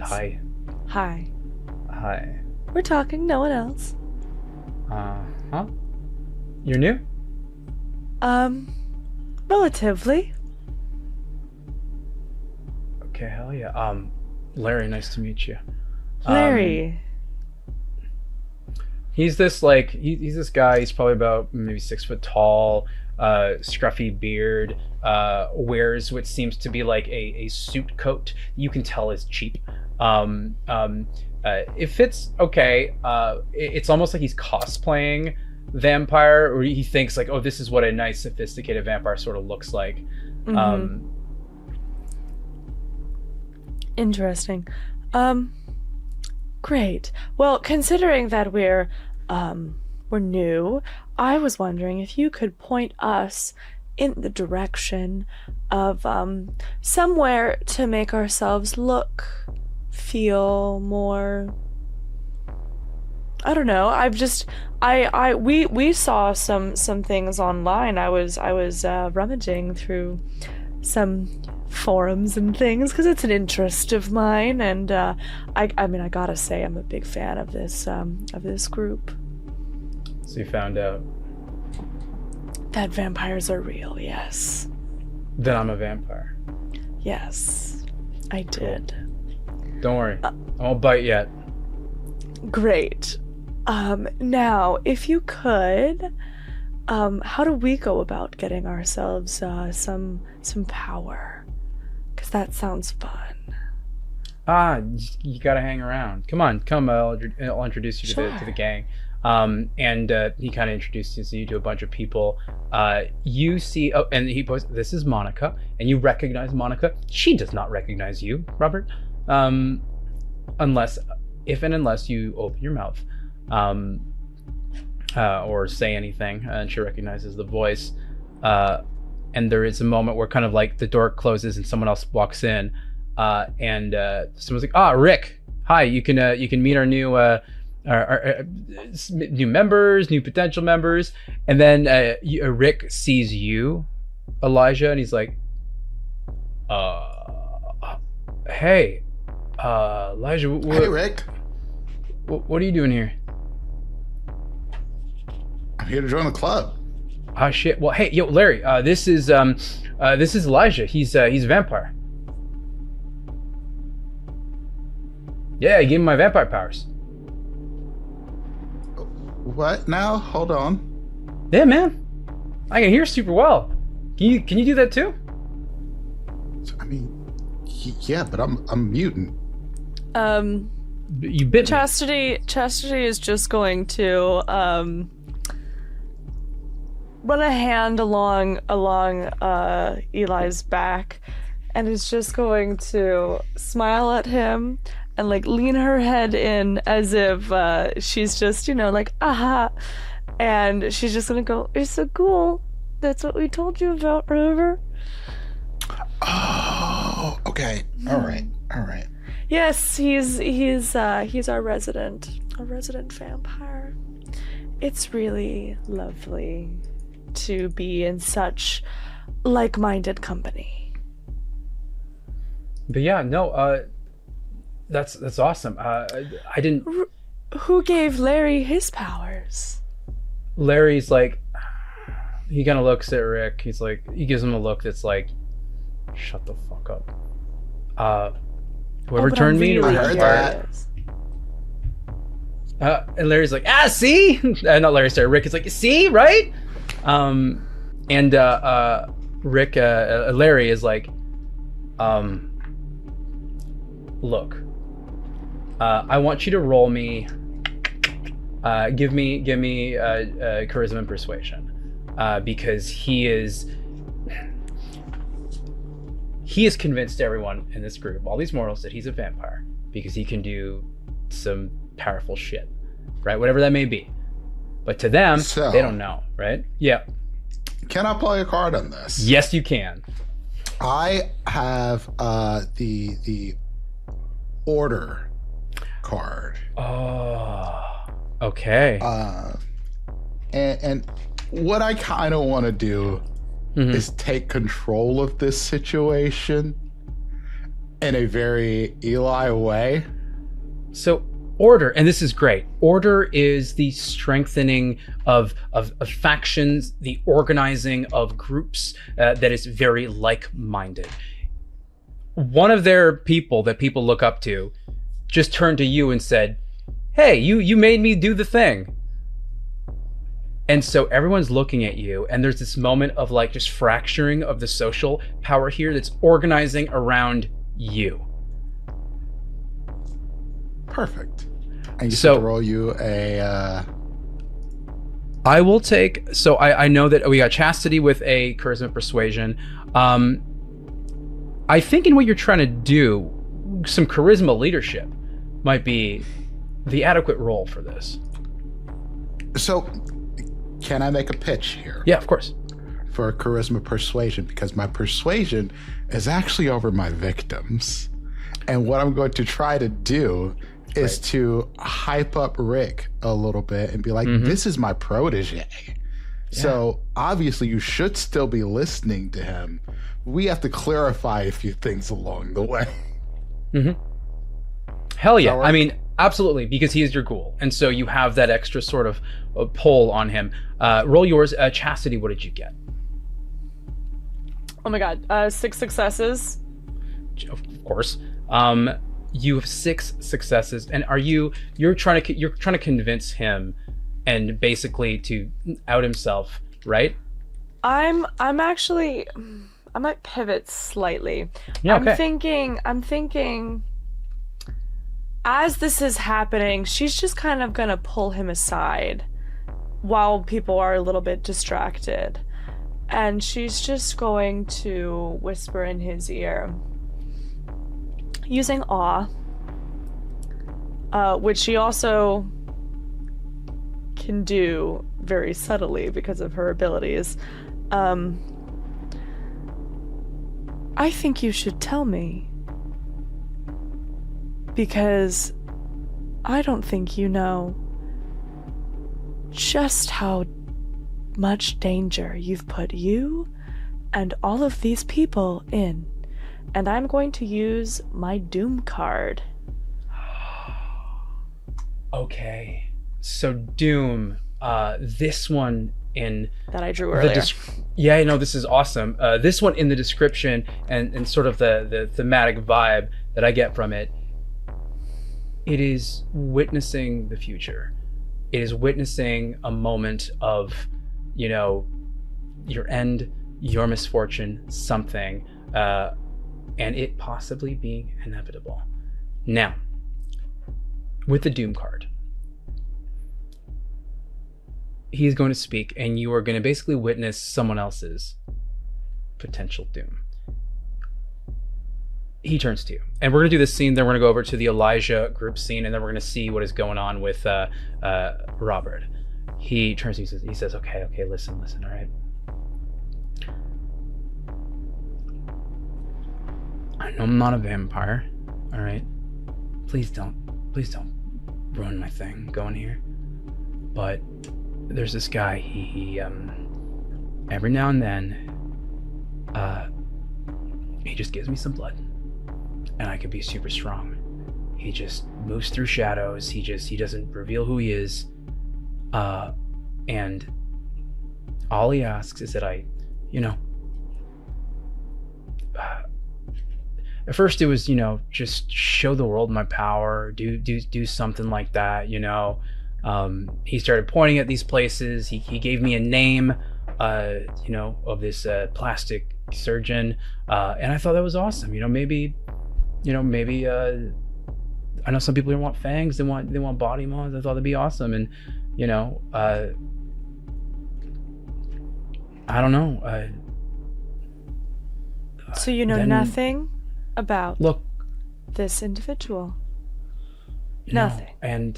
But all I know is that Olivia went, and she went missing, and we've had a few people who haven't come back, prior to this, and so I don't and know they're what's going asking on. for more, aren't they?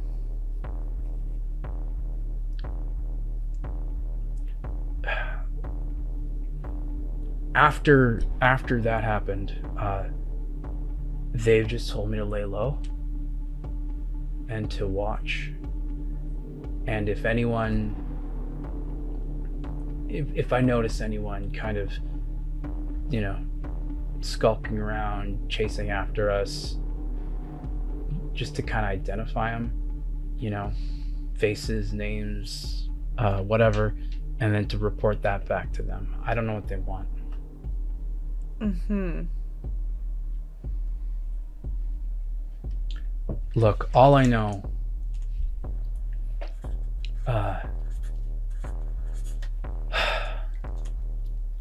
that he told me that if I don't do any of this,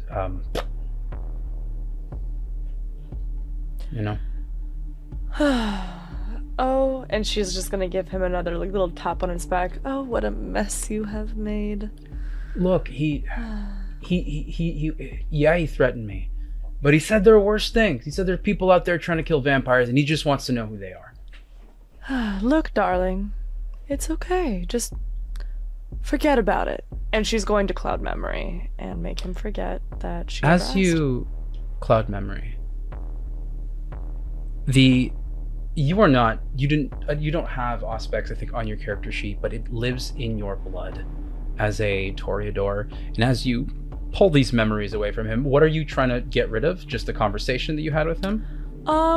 Yeah, I think her intrigue essentially into it all. Mm-hmm. I think she's just going to remove any amount of us digging deeper. I think it's just oh no, we're just here for the meeting. That's all. Some new people came. They weren't anything. That's kind of the vibe that I want to give.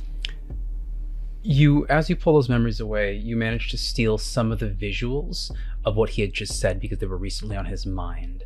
And he said as much as, he thought he could.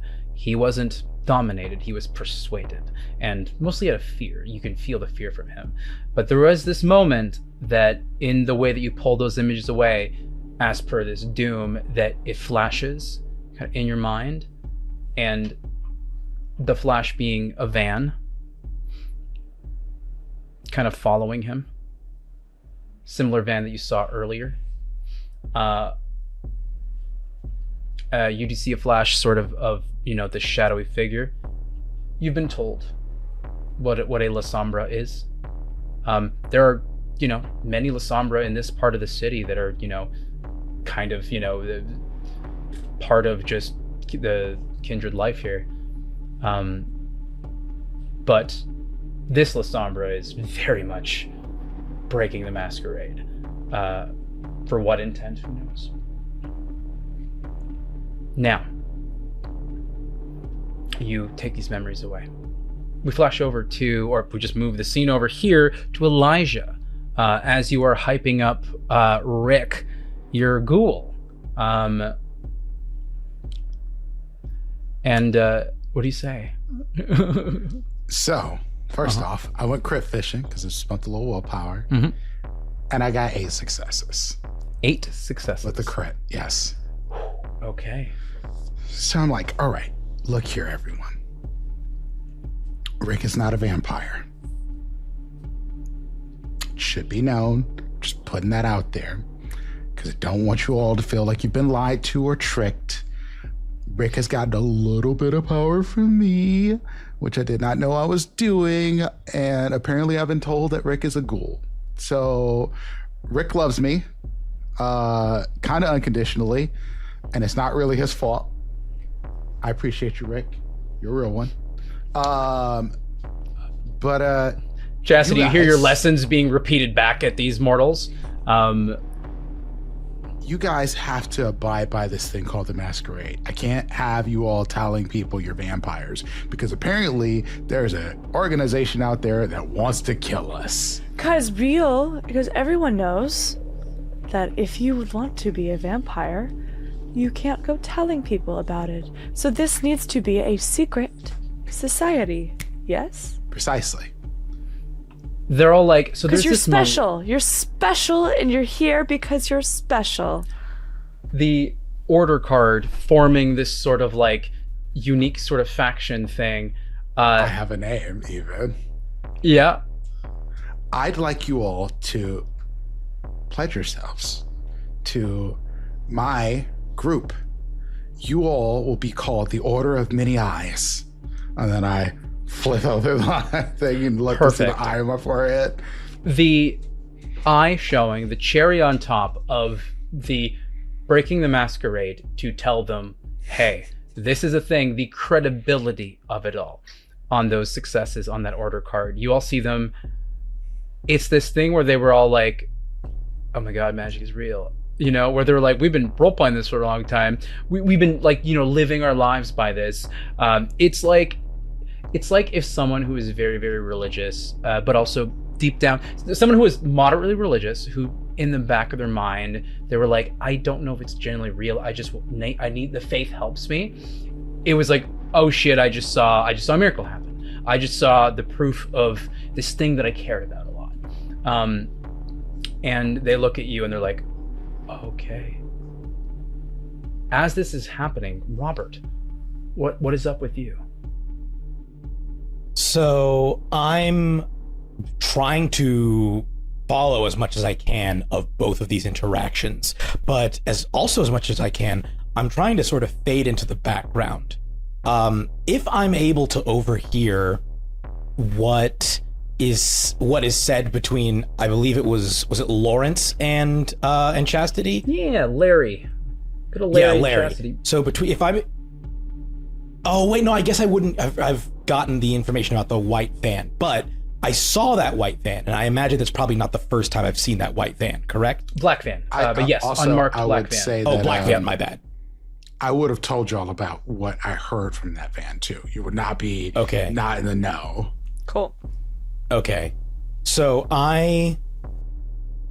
part of me hiding and becoming increasingly disconnected from humanity means I, even as quick as I can be to trust a person when they are actively friendly, I am very suspicious, increasingly suspicious of people that I do not know or that I think might be a threat.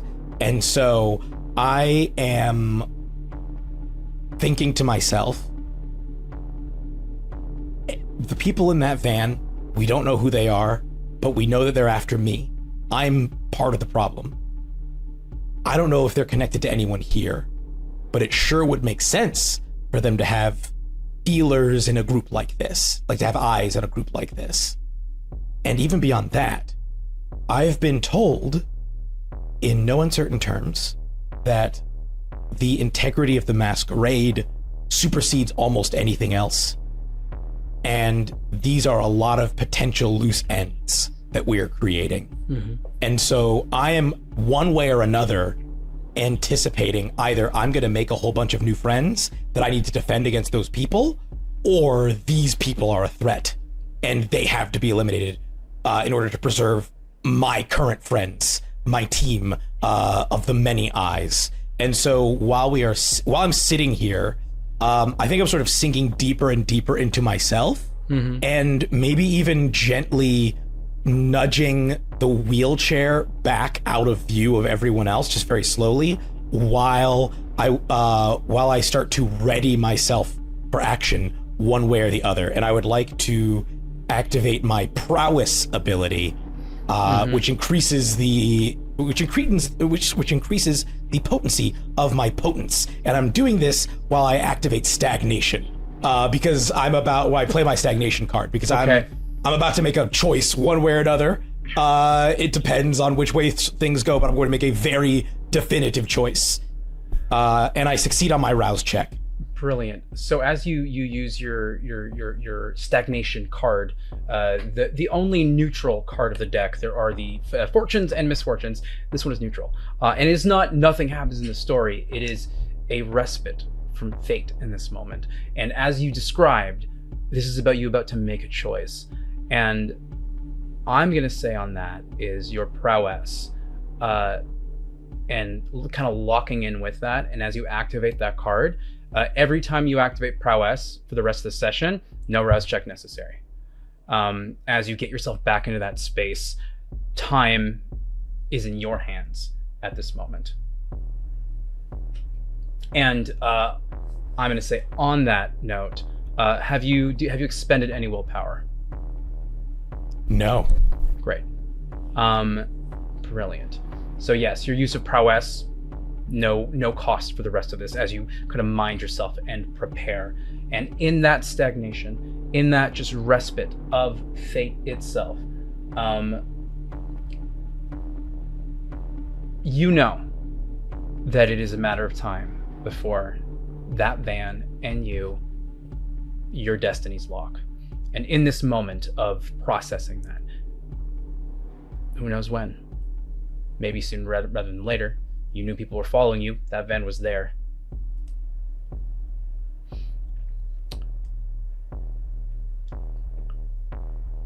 You may continue the scene, at least for another little bit, without any major things happening. If there's anything else you'd like to interact with them, if you'd like to move on, if there's any other questions you have,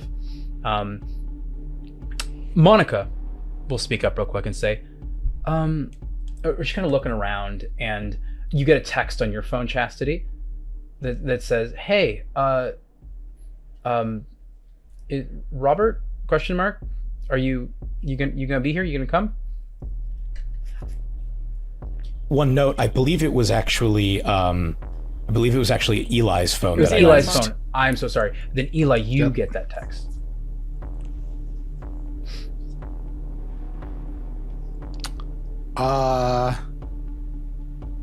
I look at the text message, and then I'll look at Monica, and then I'll look back over, looking for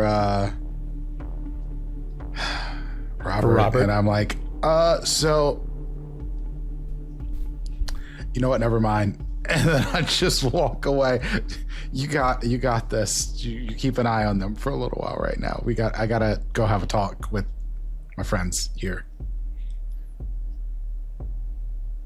Who do you say that to? You keep an eye on them. What's his name? Rick. To Rick.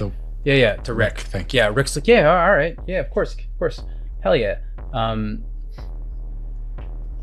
And yeah, later on, Chastity's gonna like bring you like a whole spreadsheet of like what the masquerade is, what things you have to look out for. She's a great teacher, like straight up Emma Frost, cold as ice and shit sometimes, but like really on top of her game when it comes to the teaching thing. And I think she actually loves us, but she won't ever say it, so don't expect any kind of like affection ever.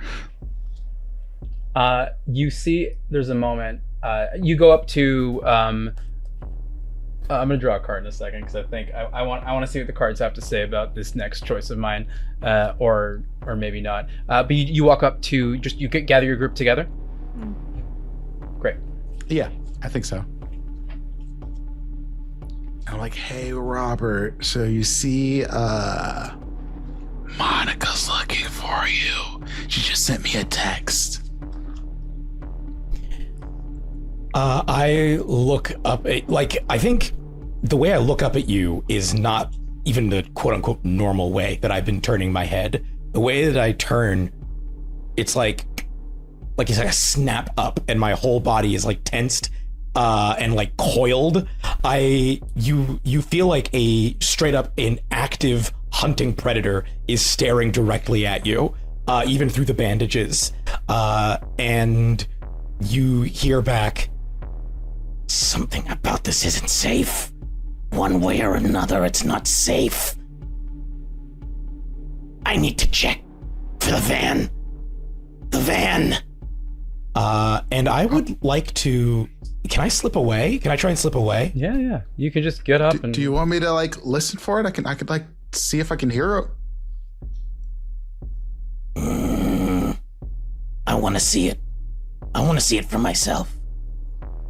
Okay, you think you'll be okay? They're coming after you. Like, I'm just a little worried about you. Let them try. All right, that's lightweight terrifying, so I'm gonna let you do what you do. We should probably, we should do a distraction so that Robert can leave, cleanly. That works fine. I have an idea. And Chastity is going to go over to Monica and she's going to be like, hi. So, Robert was supposed to be here with us tonight. But he wasn't feeling well enough, so he sends his love and regards. He is going to be more active on messaging you, but his recovery is long and difficult. Okay. Yeah. No, that's all right. But we're so glad to be here, and you know, this is fun, exciting. Vampires are real. Isn't that delightful? Yeah. No, it is.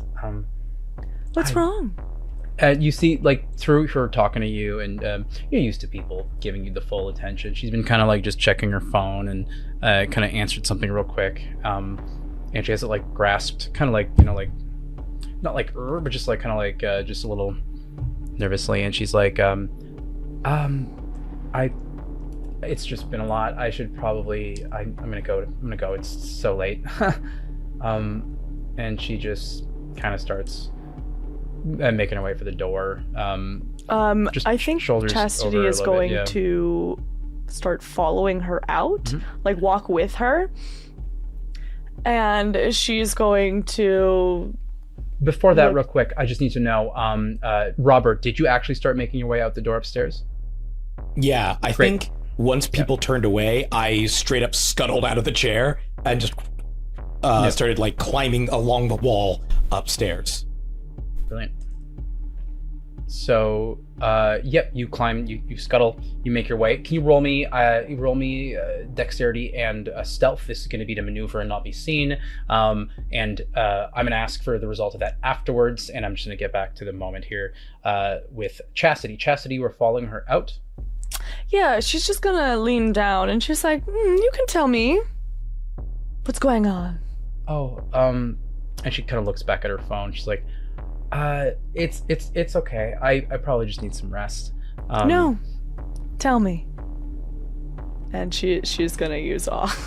She activates awe, so the supernatural allure, unlike a dominate where it's like a command thing, it's more like a siren draw in. Can you give me for this one, I do want just manipulation charisma. And presence? Yeah, we're gonna do manipulation and persuasion. But yes, manipulation, because you were trying to alter, and it's not just your pure charisma. You were trying to like make it so that she stays with you here. And as you roll this, yes, you can add your thing for being super hot. That's how it works. Every time. While you're doing this, Elijah, what is your plan right now? Are you sticking with the group here, or the mortals? Are you following the rest of the group as you see Chastity following Estrella? So I think Elijah is in here explaining the little bit of stuff that he retained from Chastity. It's like, there's this telephone version, and your job is to make sure that we maintain the masquerade, because y'all are people who know the masquerade now, and you know we exist, but y'all could put us in great danger, and I don't want that. You don't want that either. Like, how are you going to get superpowers if I'm dead? Like, that would be bad. Also, I think there's some people who might be hunting my friend over there, so we should probably get out of here. Is there like a secret escape or something? Because I ain't trying to get shot. Rick's like, nah, man, you gotta go through the normal thing. Part of why we get the discount so cheap is they don't have proper actual building fire. Cool. So Rick. Yeah. I appreciate you and all. I'm gonna need you to go scout for me, dog. Hell yeah. hey, here's the thing. And you realize you work at a rehab, right? Uh-huh. You're this guy's new drug, dude. And he looks at you, he's like, so, I've been going to meetings and stuff. I feel real good, but, do you think I could, you know, if you want some more of this, I could, you know? Yes, I got you. Don't worry. Just go look out for me. Make sure there's no like creepy vans or anything like that outside, and then come back and I'll take care of you. Great. You're my number one. I know. Last time you healed me with an injury, but if I can get some more of that blood, that'd be awesome. Just awesome. Yeah. Of course. Cool. Oh yeah. Chastity, you just can't tell Chastity about it. Don't worry. She intimidates me. She's too pretty. It's kind of scary, right? Like, I don't know what to fucking say. You know, like it's so far out of like leagues and leagues, and I got an eyeball on my forehead and stuff now. I won't even try. I can't even talk about the weather because it's like not even daytime like anymore. Like what the fuck? Like night weather? Nobody cares about that. Anyways, and you managed to like get up and like leave, and go upstairs. You were following her. What did you get for your successes on that? 4. 4 successes. So as I'm so bad at math. She keeps walking and she is opening up to you, but there is something like that she's like needs to kind of do, it seems like. And she's like, well, look, just really quick on the way out, she is gonna just like she's just trying to get Eli's attention. It's gonna be like, I'm going. Yep. And then Eli, you're following in after, right? I was sending Rick. You were sending Rick because you were like sending Rick to scout for me just in case there was danger. Right. Rick did not understand that at all, as Matt did. He's like, yeah, sure, I'll go look. Hell yeah. And so Rick goes upstairs. But first,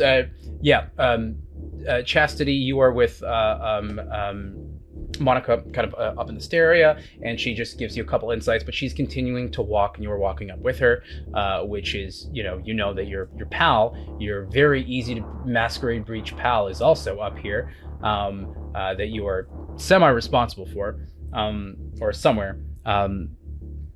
Which did you give me your successes on that stealth, Jeremy? Not yet. Great. I had 9 of them, including a crit. Jesus, you are the knight. Let me finish this up, and then I want to see where you ended up. So in the stairwell area, she basically opens up to you and says, I'm just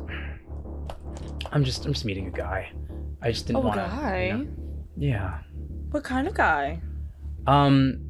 Just this guy. We've been texting. We met on a dating app, and we've been texting for a while, and I don't know. I just show him to me. I want to see.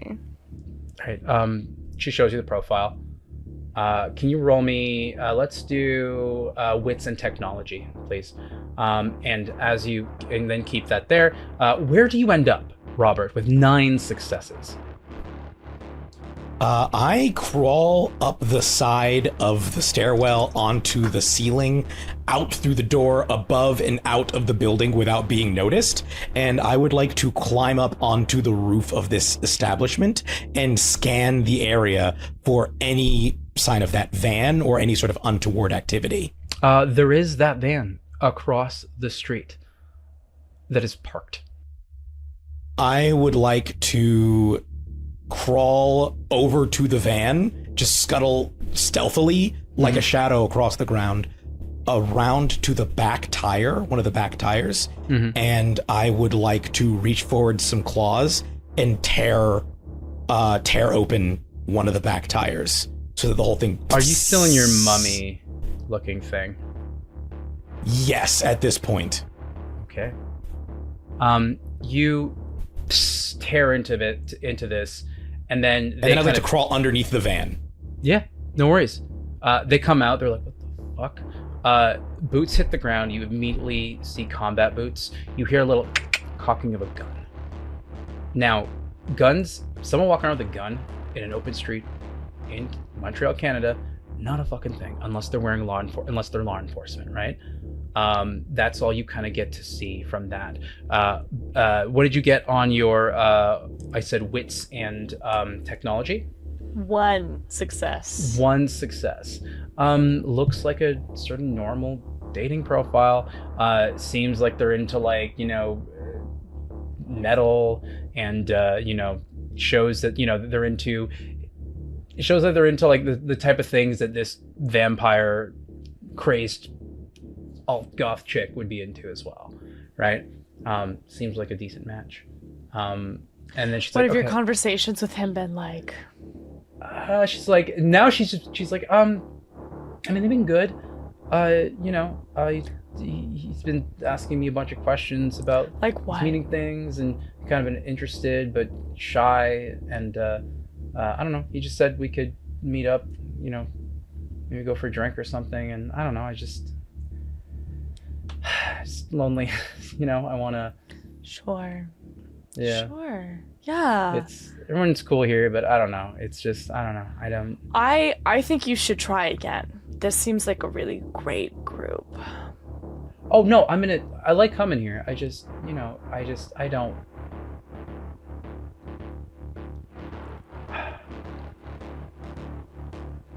The vampires are a real thing. I mean, when I told him vampires are real, the guy, he said hell yeah, and then, was asking me questions about them and about the people at the meeting and all that, and He was asking about the people at the meeting. yeah, just what kind of friends I have there, and like just not in a weird way, He'd tell me about his friends and stuff too, And what is this gentleman's name? John. He's here. I should really go. I've been keeping him waiting. He's been so patient. I'm going to accompany her outside. Okay. Well, I guess I'll just see you off then. Your natural awe, and just like she doesn't take it as like this, I'm following you and stuff. She's just, oh, this, obviously lovely person is just trying to have a conversation. Making sure with me. you're safe. Yeah, no, yeah. Thank you. And you get outside, and immediately you see 2 guys. One guy that's kind of like, kind of hiding. He has a gun and looking around, and you see the van and 2 of them looking at the car here, and they're like, okay. And then Rick comes upstairs. Hey guys. He's like, oh shit. Those guys are talking about looking for a monster. And yeah, and you see one of them kind of like puts an ear on an earpiece and looks over. And they look over at their car. You see one of them, he kind of like signals, he's like, I think we've got one. It's listening to our conversation. Like they have like hypersonic hearing. Like they have like actual devices like linked to their car. One kind of opens the back of the car, looks around, pulls out what seems to be this device, and presses it. And there's just like, what is he pressing? And then puts it in, and then pulls what seems to be a shotgun out. And the guy with the shotgun starts just kind of walking towards the group, the 3 of you. And then he kind of gives a look. Give me wits and insight if you can, Chastity. Can I use my specialty? Ulterior motives. Yeah. This is less of a social situation. Just roll a regular one. Ulterior motives, like in conversation, trying to get the subtext of what they want, is the way that you described it to me. Okay, 3 successes. 3 successes. They're walking towards you, and you see they're like gunning straight for Rick, and he cocks a shotgun and shoots Rick right in the fucking chest. Rick falls back, instantly fucking killed, and he looks over, he's like, fuck, it's not a bloodsucker. He's not a bloodsucker. and they literally start making their way back into the car, and even with the ripped wheels, they start turning it on. Do you do anything while you're underneath the car, Robert? Yes. As one of them is getting back to the car, they're not getting back into the car. Okay. One of them is, if I can take both at once, then great. But at the very least, I want to go after one. Okay, go for it. As they walk up, I'd like to, if possible, grab both, but certainly one, and just yoink them under the car. Just like grab them by the ankle and just pull them underneath the car. If I only get one, then I would like to feed on them. If I get both, then I would like to feed on one while grabbing the other one's gun and pointing it away from me. Ooh, I'm gonna say we're gonna add some difficulty to this, but what you're gonna do is you're gonna roll strength and brawl, and you're gonna basically be separating your pool between the two of them.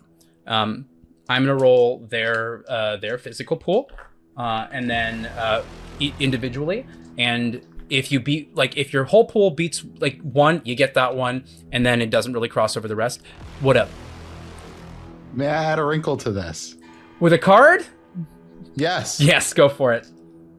I have the Calamity card. Oh my god. Okay.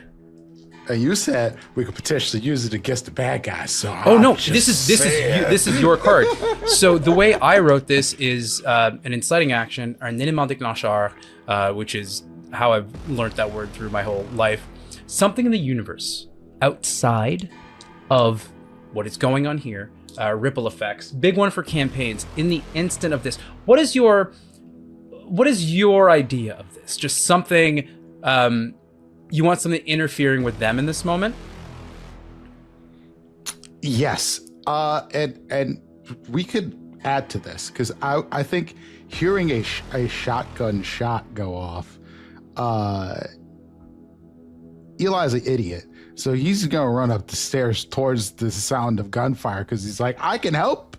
I'm a superhero. And then see a dead Rick and immediately start trying to give Rick his blood, which I'm hoping will distract them, leading to their end.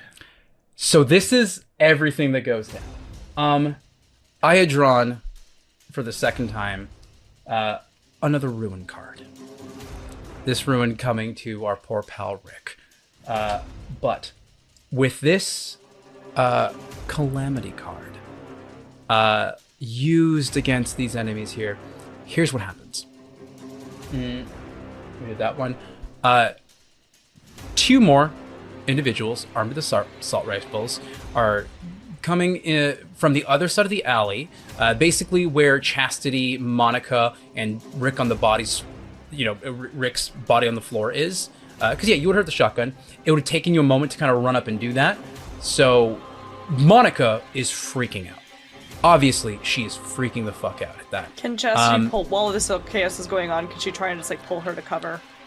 Great. So now that we started the inciting action thing with what's happening with Robert, I'm gonna say that's gonna happen. Your intent for this sort of combat scenario is to pull her to cover, make sure that she's not a yelling masquerade breach. Got it. And yours is to come upstairs, and as soon as you see Rick, put some blood in him. What did you get on? We're gonna start with what you got on your strength and brawl pool. I believe you have some prowess that you add to that as well. Yeah. Yes. So. So with, and I only roll all of them once, essentially, or I'm rolling two separate. You're rolling one whole thing, and essentially you're splitting your pool in a way that, you said, initial. If I processed it correctly, you want to get one of the guys, and then possibly get maybe the gun off the other one, right? Yeah. All right, so that's 8 successes in total. Okay, 8 successes. So,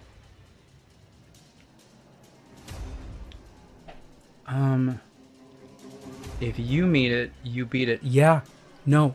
So here's what's gonna happen. One of them that you saw kind of trained as soon as opened the door and you kind of pawed out, you knew this one was gonna be an easy target. The second one whipped around. This one, not an easy target. Gun. This is one with the shotgun. cranks the shotgun and is like aimed towards you. This one got 5 successes on a pool of 5. And the other one only got 2. So you managed to easily grapple the one with 2, and then with 5, considering you have just enough to beat it, you can wrestle his gun away. Is that what you were trying to do with that secondary grapple? I was wrong. I didn't realize that I had exuberance, which means I treat my potence rating as if it were 2 levels higher. So I actually got 10 successes. But yes, I wanted to grab their gun and, if possible, completely take it away from them and get them on the ground. I want them both under the car, but one of them completely disarmed and the other one being fed. 10 successes, you manage to, you go to reach for the gun and you remember your arm's a little longer than it used to be, and you go past the gun to the hand, to the arm, and you manage to squeeze right here that has him drop the gun, and you can bring them both down. Okay. As I get them down, the one who attacked Rick, the one who is not disarmed, poking, well, you can't see, but my jaw, for the first time, fully opens. It doesn't just sort of hang open, it pushes. There's like a sort of a strange slimy sound from within my throat as my jaw is forced further downward, and from my throat extends a proboscis, probably about close to a foot long, and that's the last thing that dude sees before it sinks into the flesh underneath it, whatever helmet, headgear he might be wearing, and whatever vest he's wearing, in between around his neck, and pierces into his chest, and I begin just squirting him full of enzymes, breaking down his insides and feeding on him messily, while basically yoinking the other one down and then not letting them leave, almost like forcing them to watch as I messily feed on this man. I'm only picturing The Fly, the horror movie. That's all I'm picturing right now. What we're going to do is the double grapple is going to kind of be what your action is for this, but you are set to feed the top and next. For the purpose of time, you and I are both going to draw a card for when you feed. You keep yours for you, and I'm going to put this one down here. Okay. Because I'm going to combo this with the last card, because this is the next sort of thing that's happening.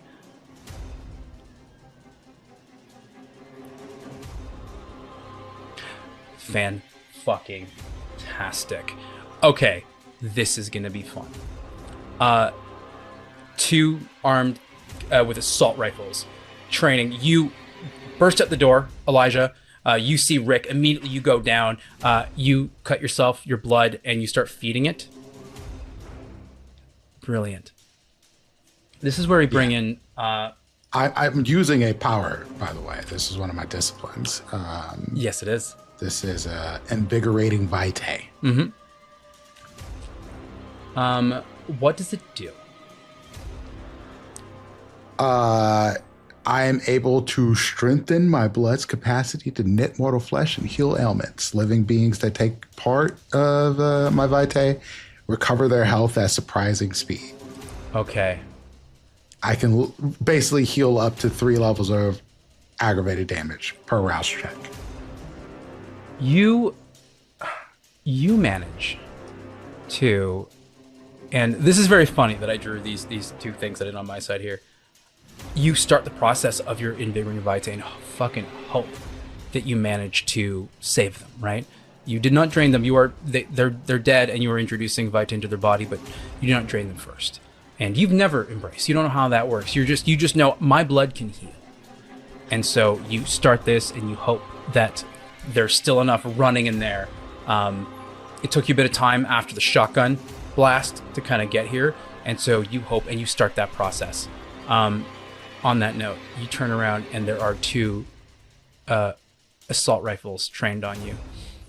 You see this pointer of another gun that you can see with your...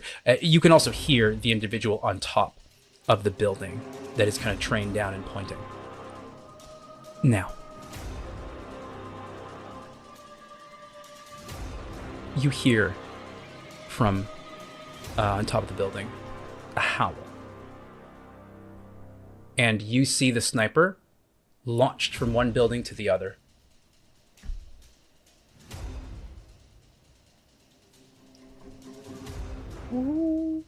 We have company.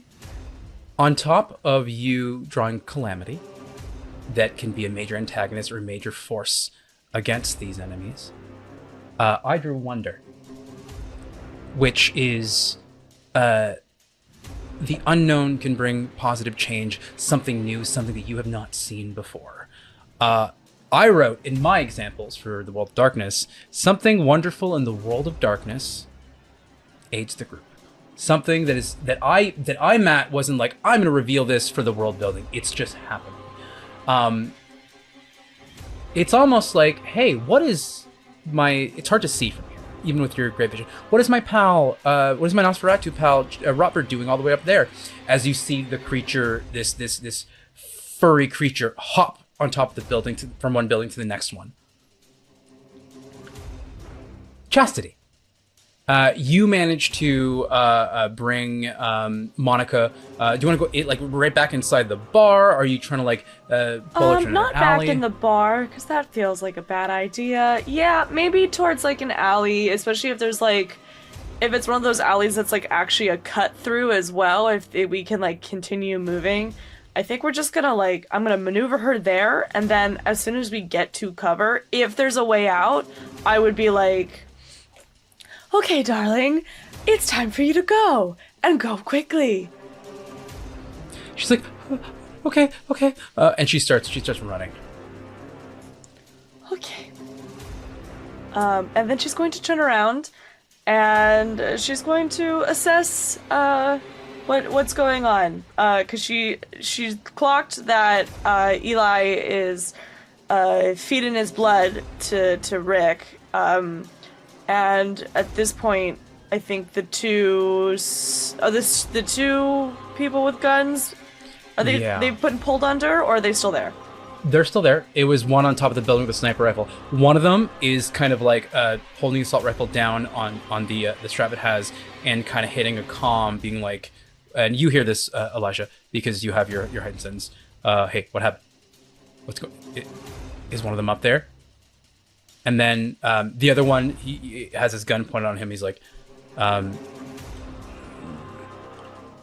they look at each other like, okay, apprehend the one right there, the one feeding blood. We've got a bloodsucker here.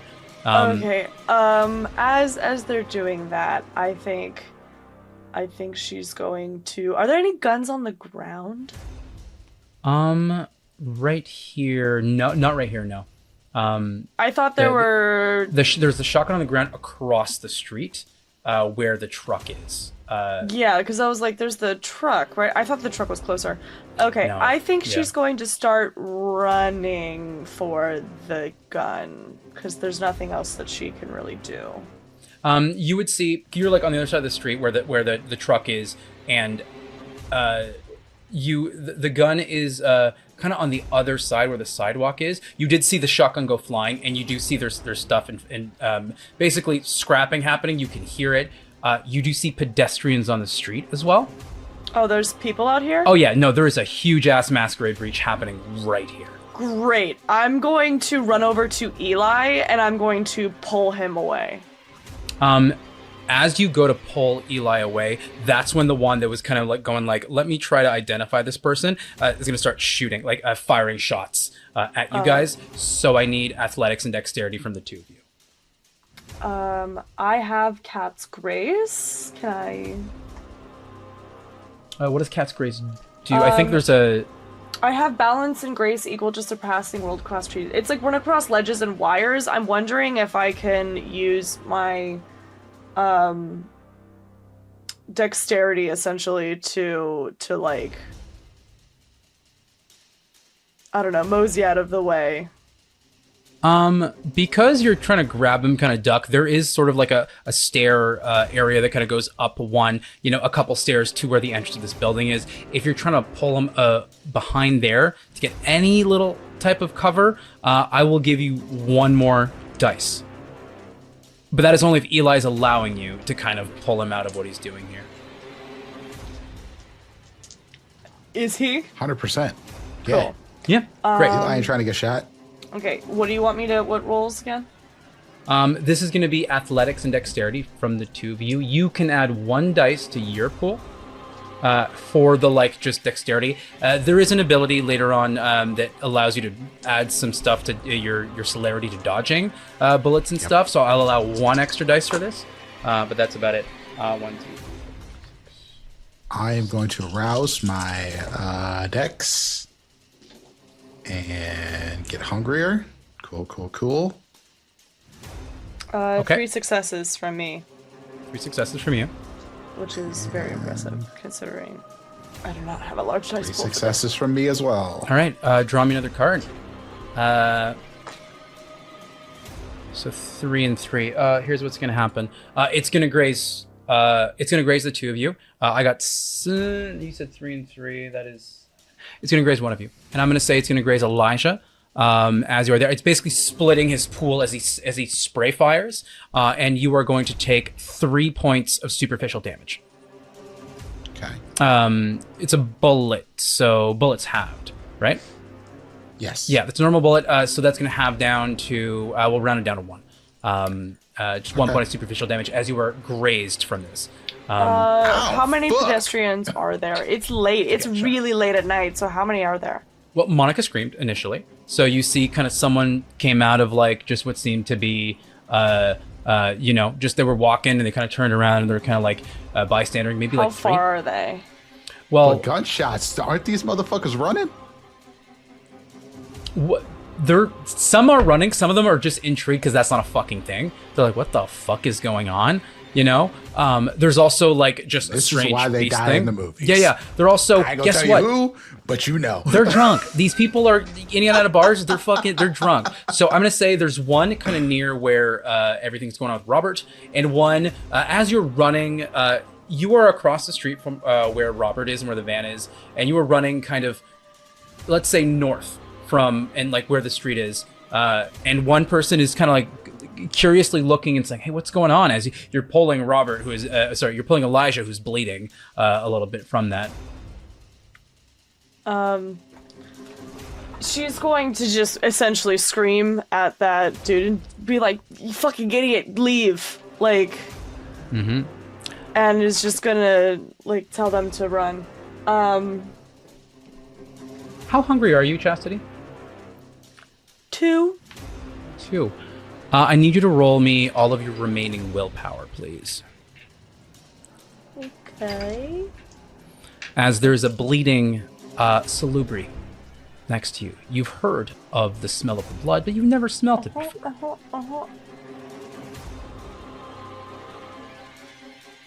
Do I have 200? Yes. Oh. Okay. That's 3 successes. 3 successes.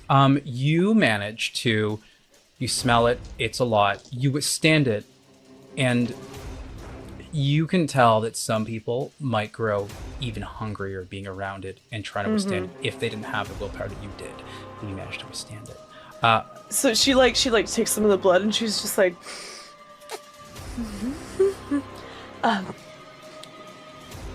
Elijah, lick your wounds now. Stop being weird. We're gonna cut, as you say, we're being weird. You start feeding Robert on them, right? You engorge yourself. Are you killing one of them? Yes, and I think while I'm doing this, I'd like to pull myself a little bit on top of them and look at the other one, and just hold him there so he's watching. And with my syrinx, which is still able to function while I'm feeding, I'd like to say, "You're next." You drain him. You are no longer hungry. We both drew. No, I didn't draw for that one. You drew a card, right? For okay. Now that you've fed, I'm gonna draw one as well. All right. So, as you are feeding on this individual, and you see like there's someone walking over, like, oh, what is going on?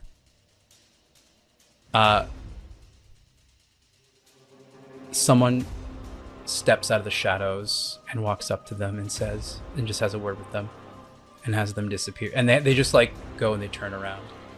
He then walks down over you, and you see this figure looming, looking over you as you're feeding. You give them this predator look, and you see they're wearing a black shirt and a small collar, and around it, a chain with a cross. Looks around.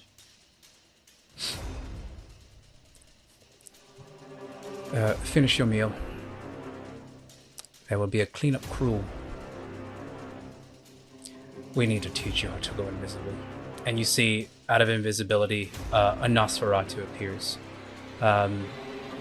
Gray skin. They seem to have like, almost like a bone, like they're a skeletal lower part of their jaw, and instead of having fangs, they have tusks. Very lanky looking, wearing like dark. Yes. I don't believe you were properly taught our ways. Drew Harmony. You found yourself some friends. You found someone of your own kin.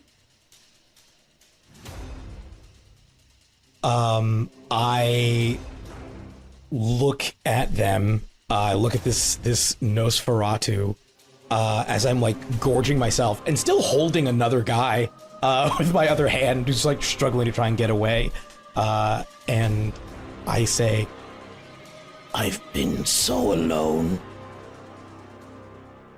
Thank you. And I think what I'm going to do is pull my claws out of the body of this person I'm feeding on and reach out a hand to grasp theirs if they'll take it. Yeah. The Nosferatu takes your hand. I grab their hand and pull both myself, like I pull myself and both of the men out from under the van to basically the other side of the van from where all of the commotion is happening. And I drew the Strife card. Okay. And I would like, so Strife says, something causes pain and suffering in others. While these are not by your actions, their effects come in content with your path. And so what I would like to do, what I would like to have happen is, as I'm feeding from this guy who's just like going increasingly limp, the other guy who's still up, I'd like for him to grab the first guy's gun and try to train it on me, but in the process, basically fully panicking, accidentally picks it up and shoots the other, shoots one or both of the other guys who have been attacking my friends. So the way I've imagined this scene, it is all happening on the other side of the van. The side that is, there's sidewalk, van, street, sidewalk, like sort of road where there is your friends, and then on the other side of that is where those two with the guns were happening. But what's going to happen is they go to pull the gun, and I'm going to say to yes them doing this, but maybe not them shoot towards that because of just where the scene is. They're going to essentially try to fire on you. You move the hand, it fires and ricochets off the van, kind of denting and opening the door back into their skull.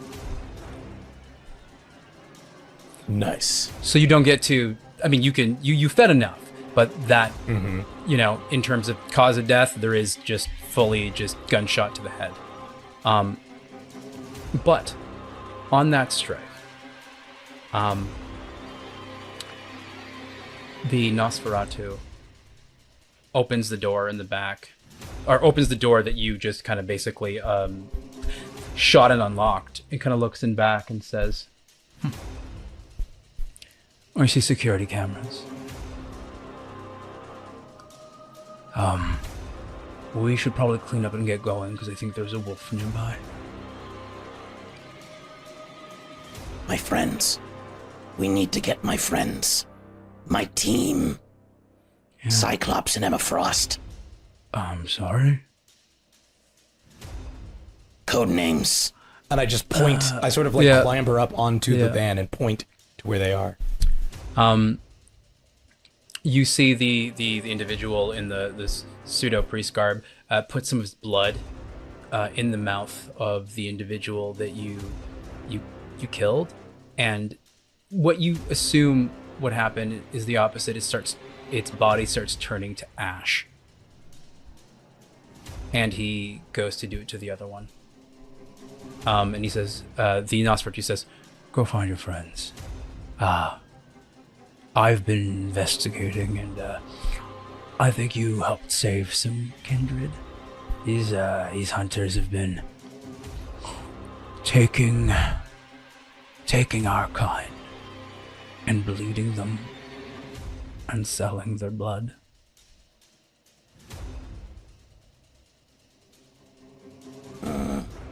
I just nod and launch myself because I have soaring leap. And I think because I have prowess, I think that actually increases the distance that I can jump. So I jump a full 5 meters away. Oh no, it's 5 times the potence level. 5 times the potence level. Oh yeah. Oh my goodness, a number of 5 times my. You are a beast. 25 meters? Yes, you are literally I jump a beast. full 25. You managed to catch up to your friends. Nosferatu finds out he's a Nosferatu. Yeah. A couple things happen. Meanwhile, we're over yeah. here arguing about the fact of, like, lick your fucking wounds. And she's like, I can't lick my back. I can't. There's no way to do it. I just land and I say, I can lick it if you need. and my proboscis no, is like no, no, still no, extended.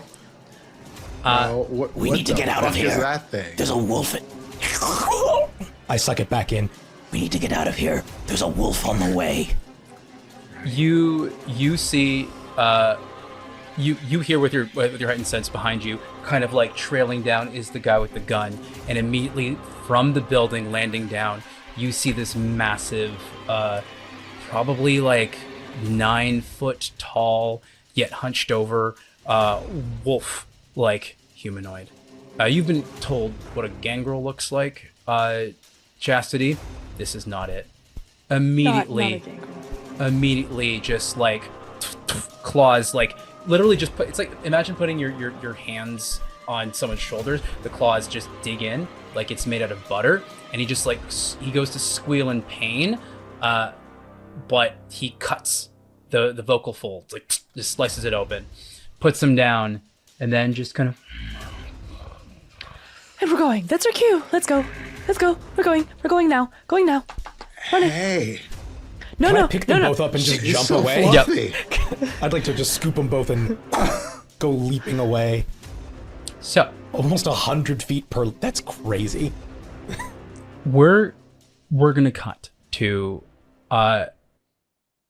essentially the next night. You find yourselves at the catacombs in a secondary private room, a really pretty one. You were told that the owner of the establishment, usually this is his own private room, and someone walks in. I should have held out for the better room. What are you talking about? This woman walks in. She's pristinely dressed.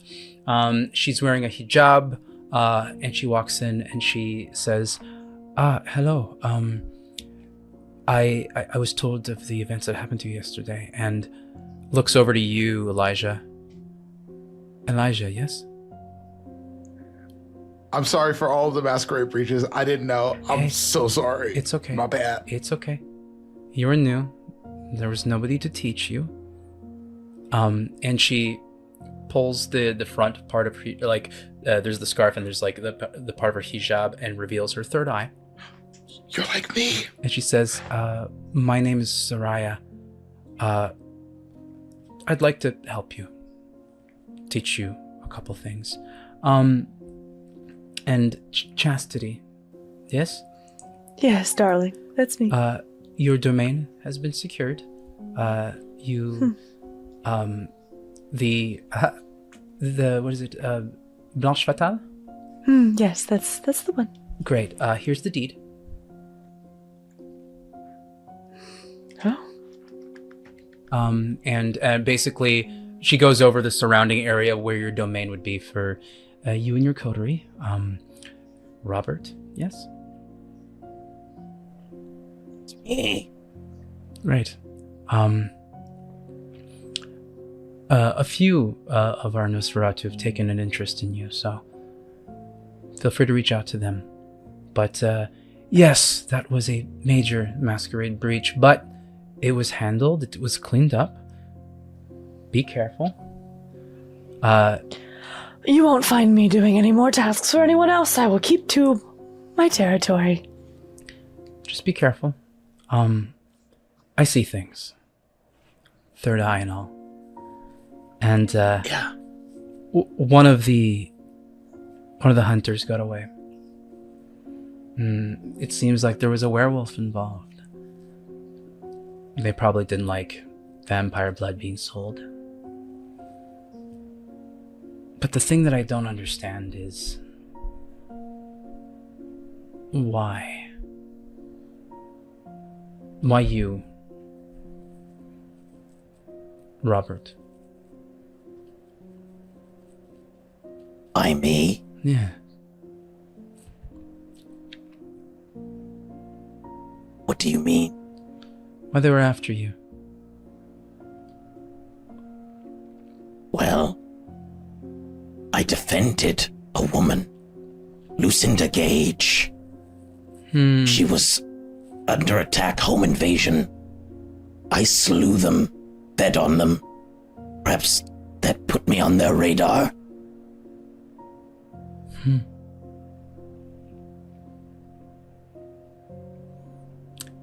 I think I understand now. How did you find this Lucinda?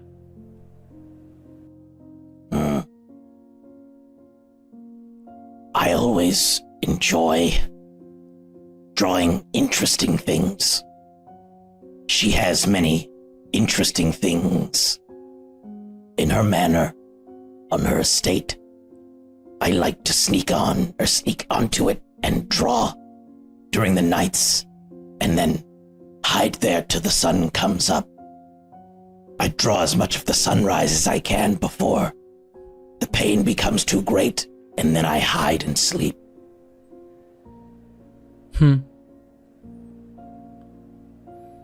I see it. She reaches her hand out to you. Do you take it?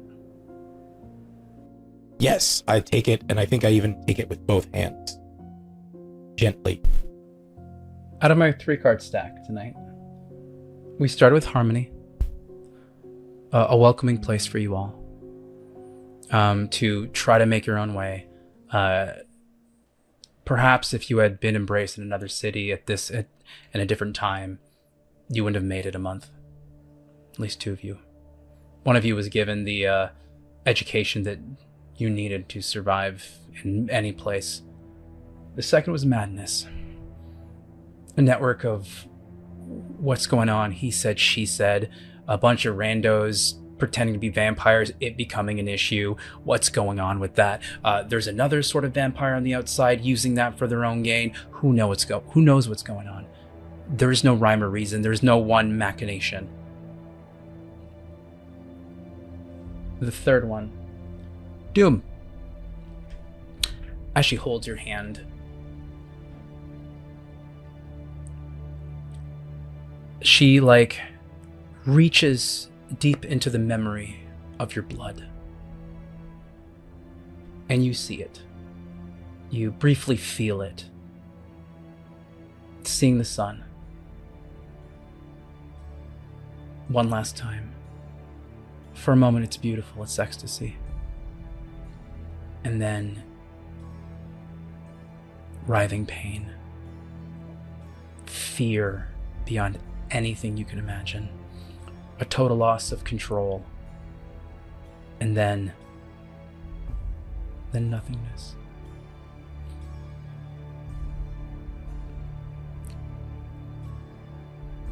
The enemy of the beast. The enemy of what is inside you. What you yearn for. And what is your ultimate demise.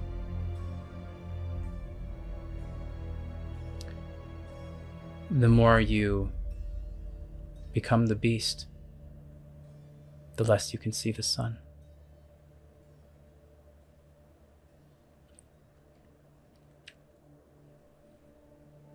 You've had that image of doom stuck in your head since the beginning. Your creation was an act of that. And she sees it. She sees right into your soul. And her look is that of empathy, that of care. You see blood drip from the third eye as she pulls a handkerchief, seemingly used to this. She turns to you, Elijah. You'll get used to that one.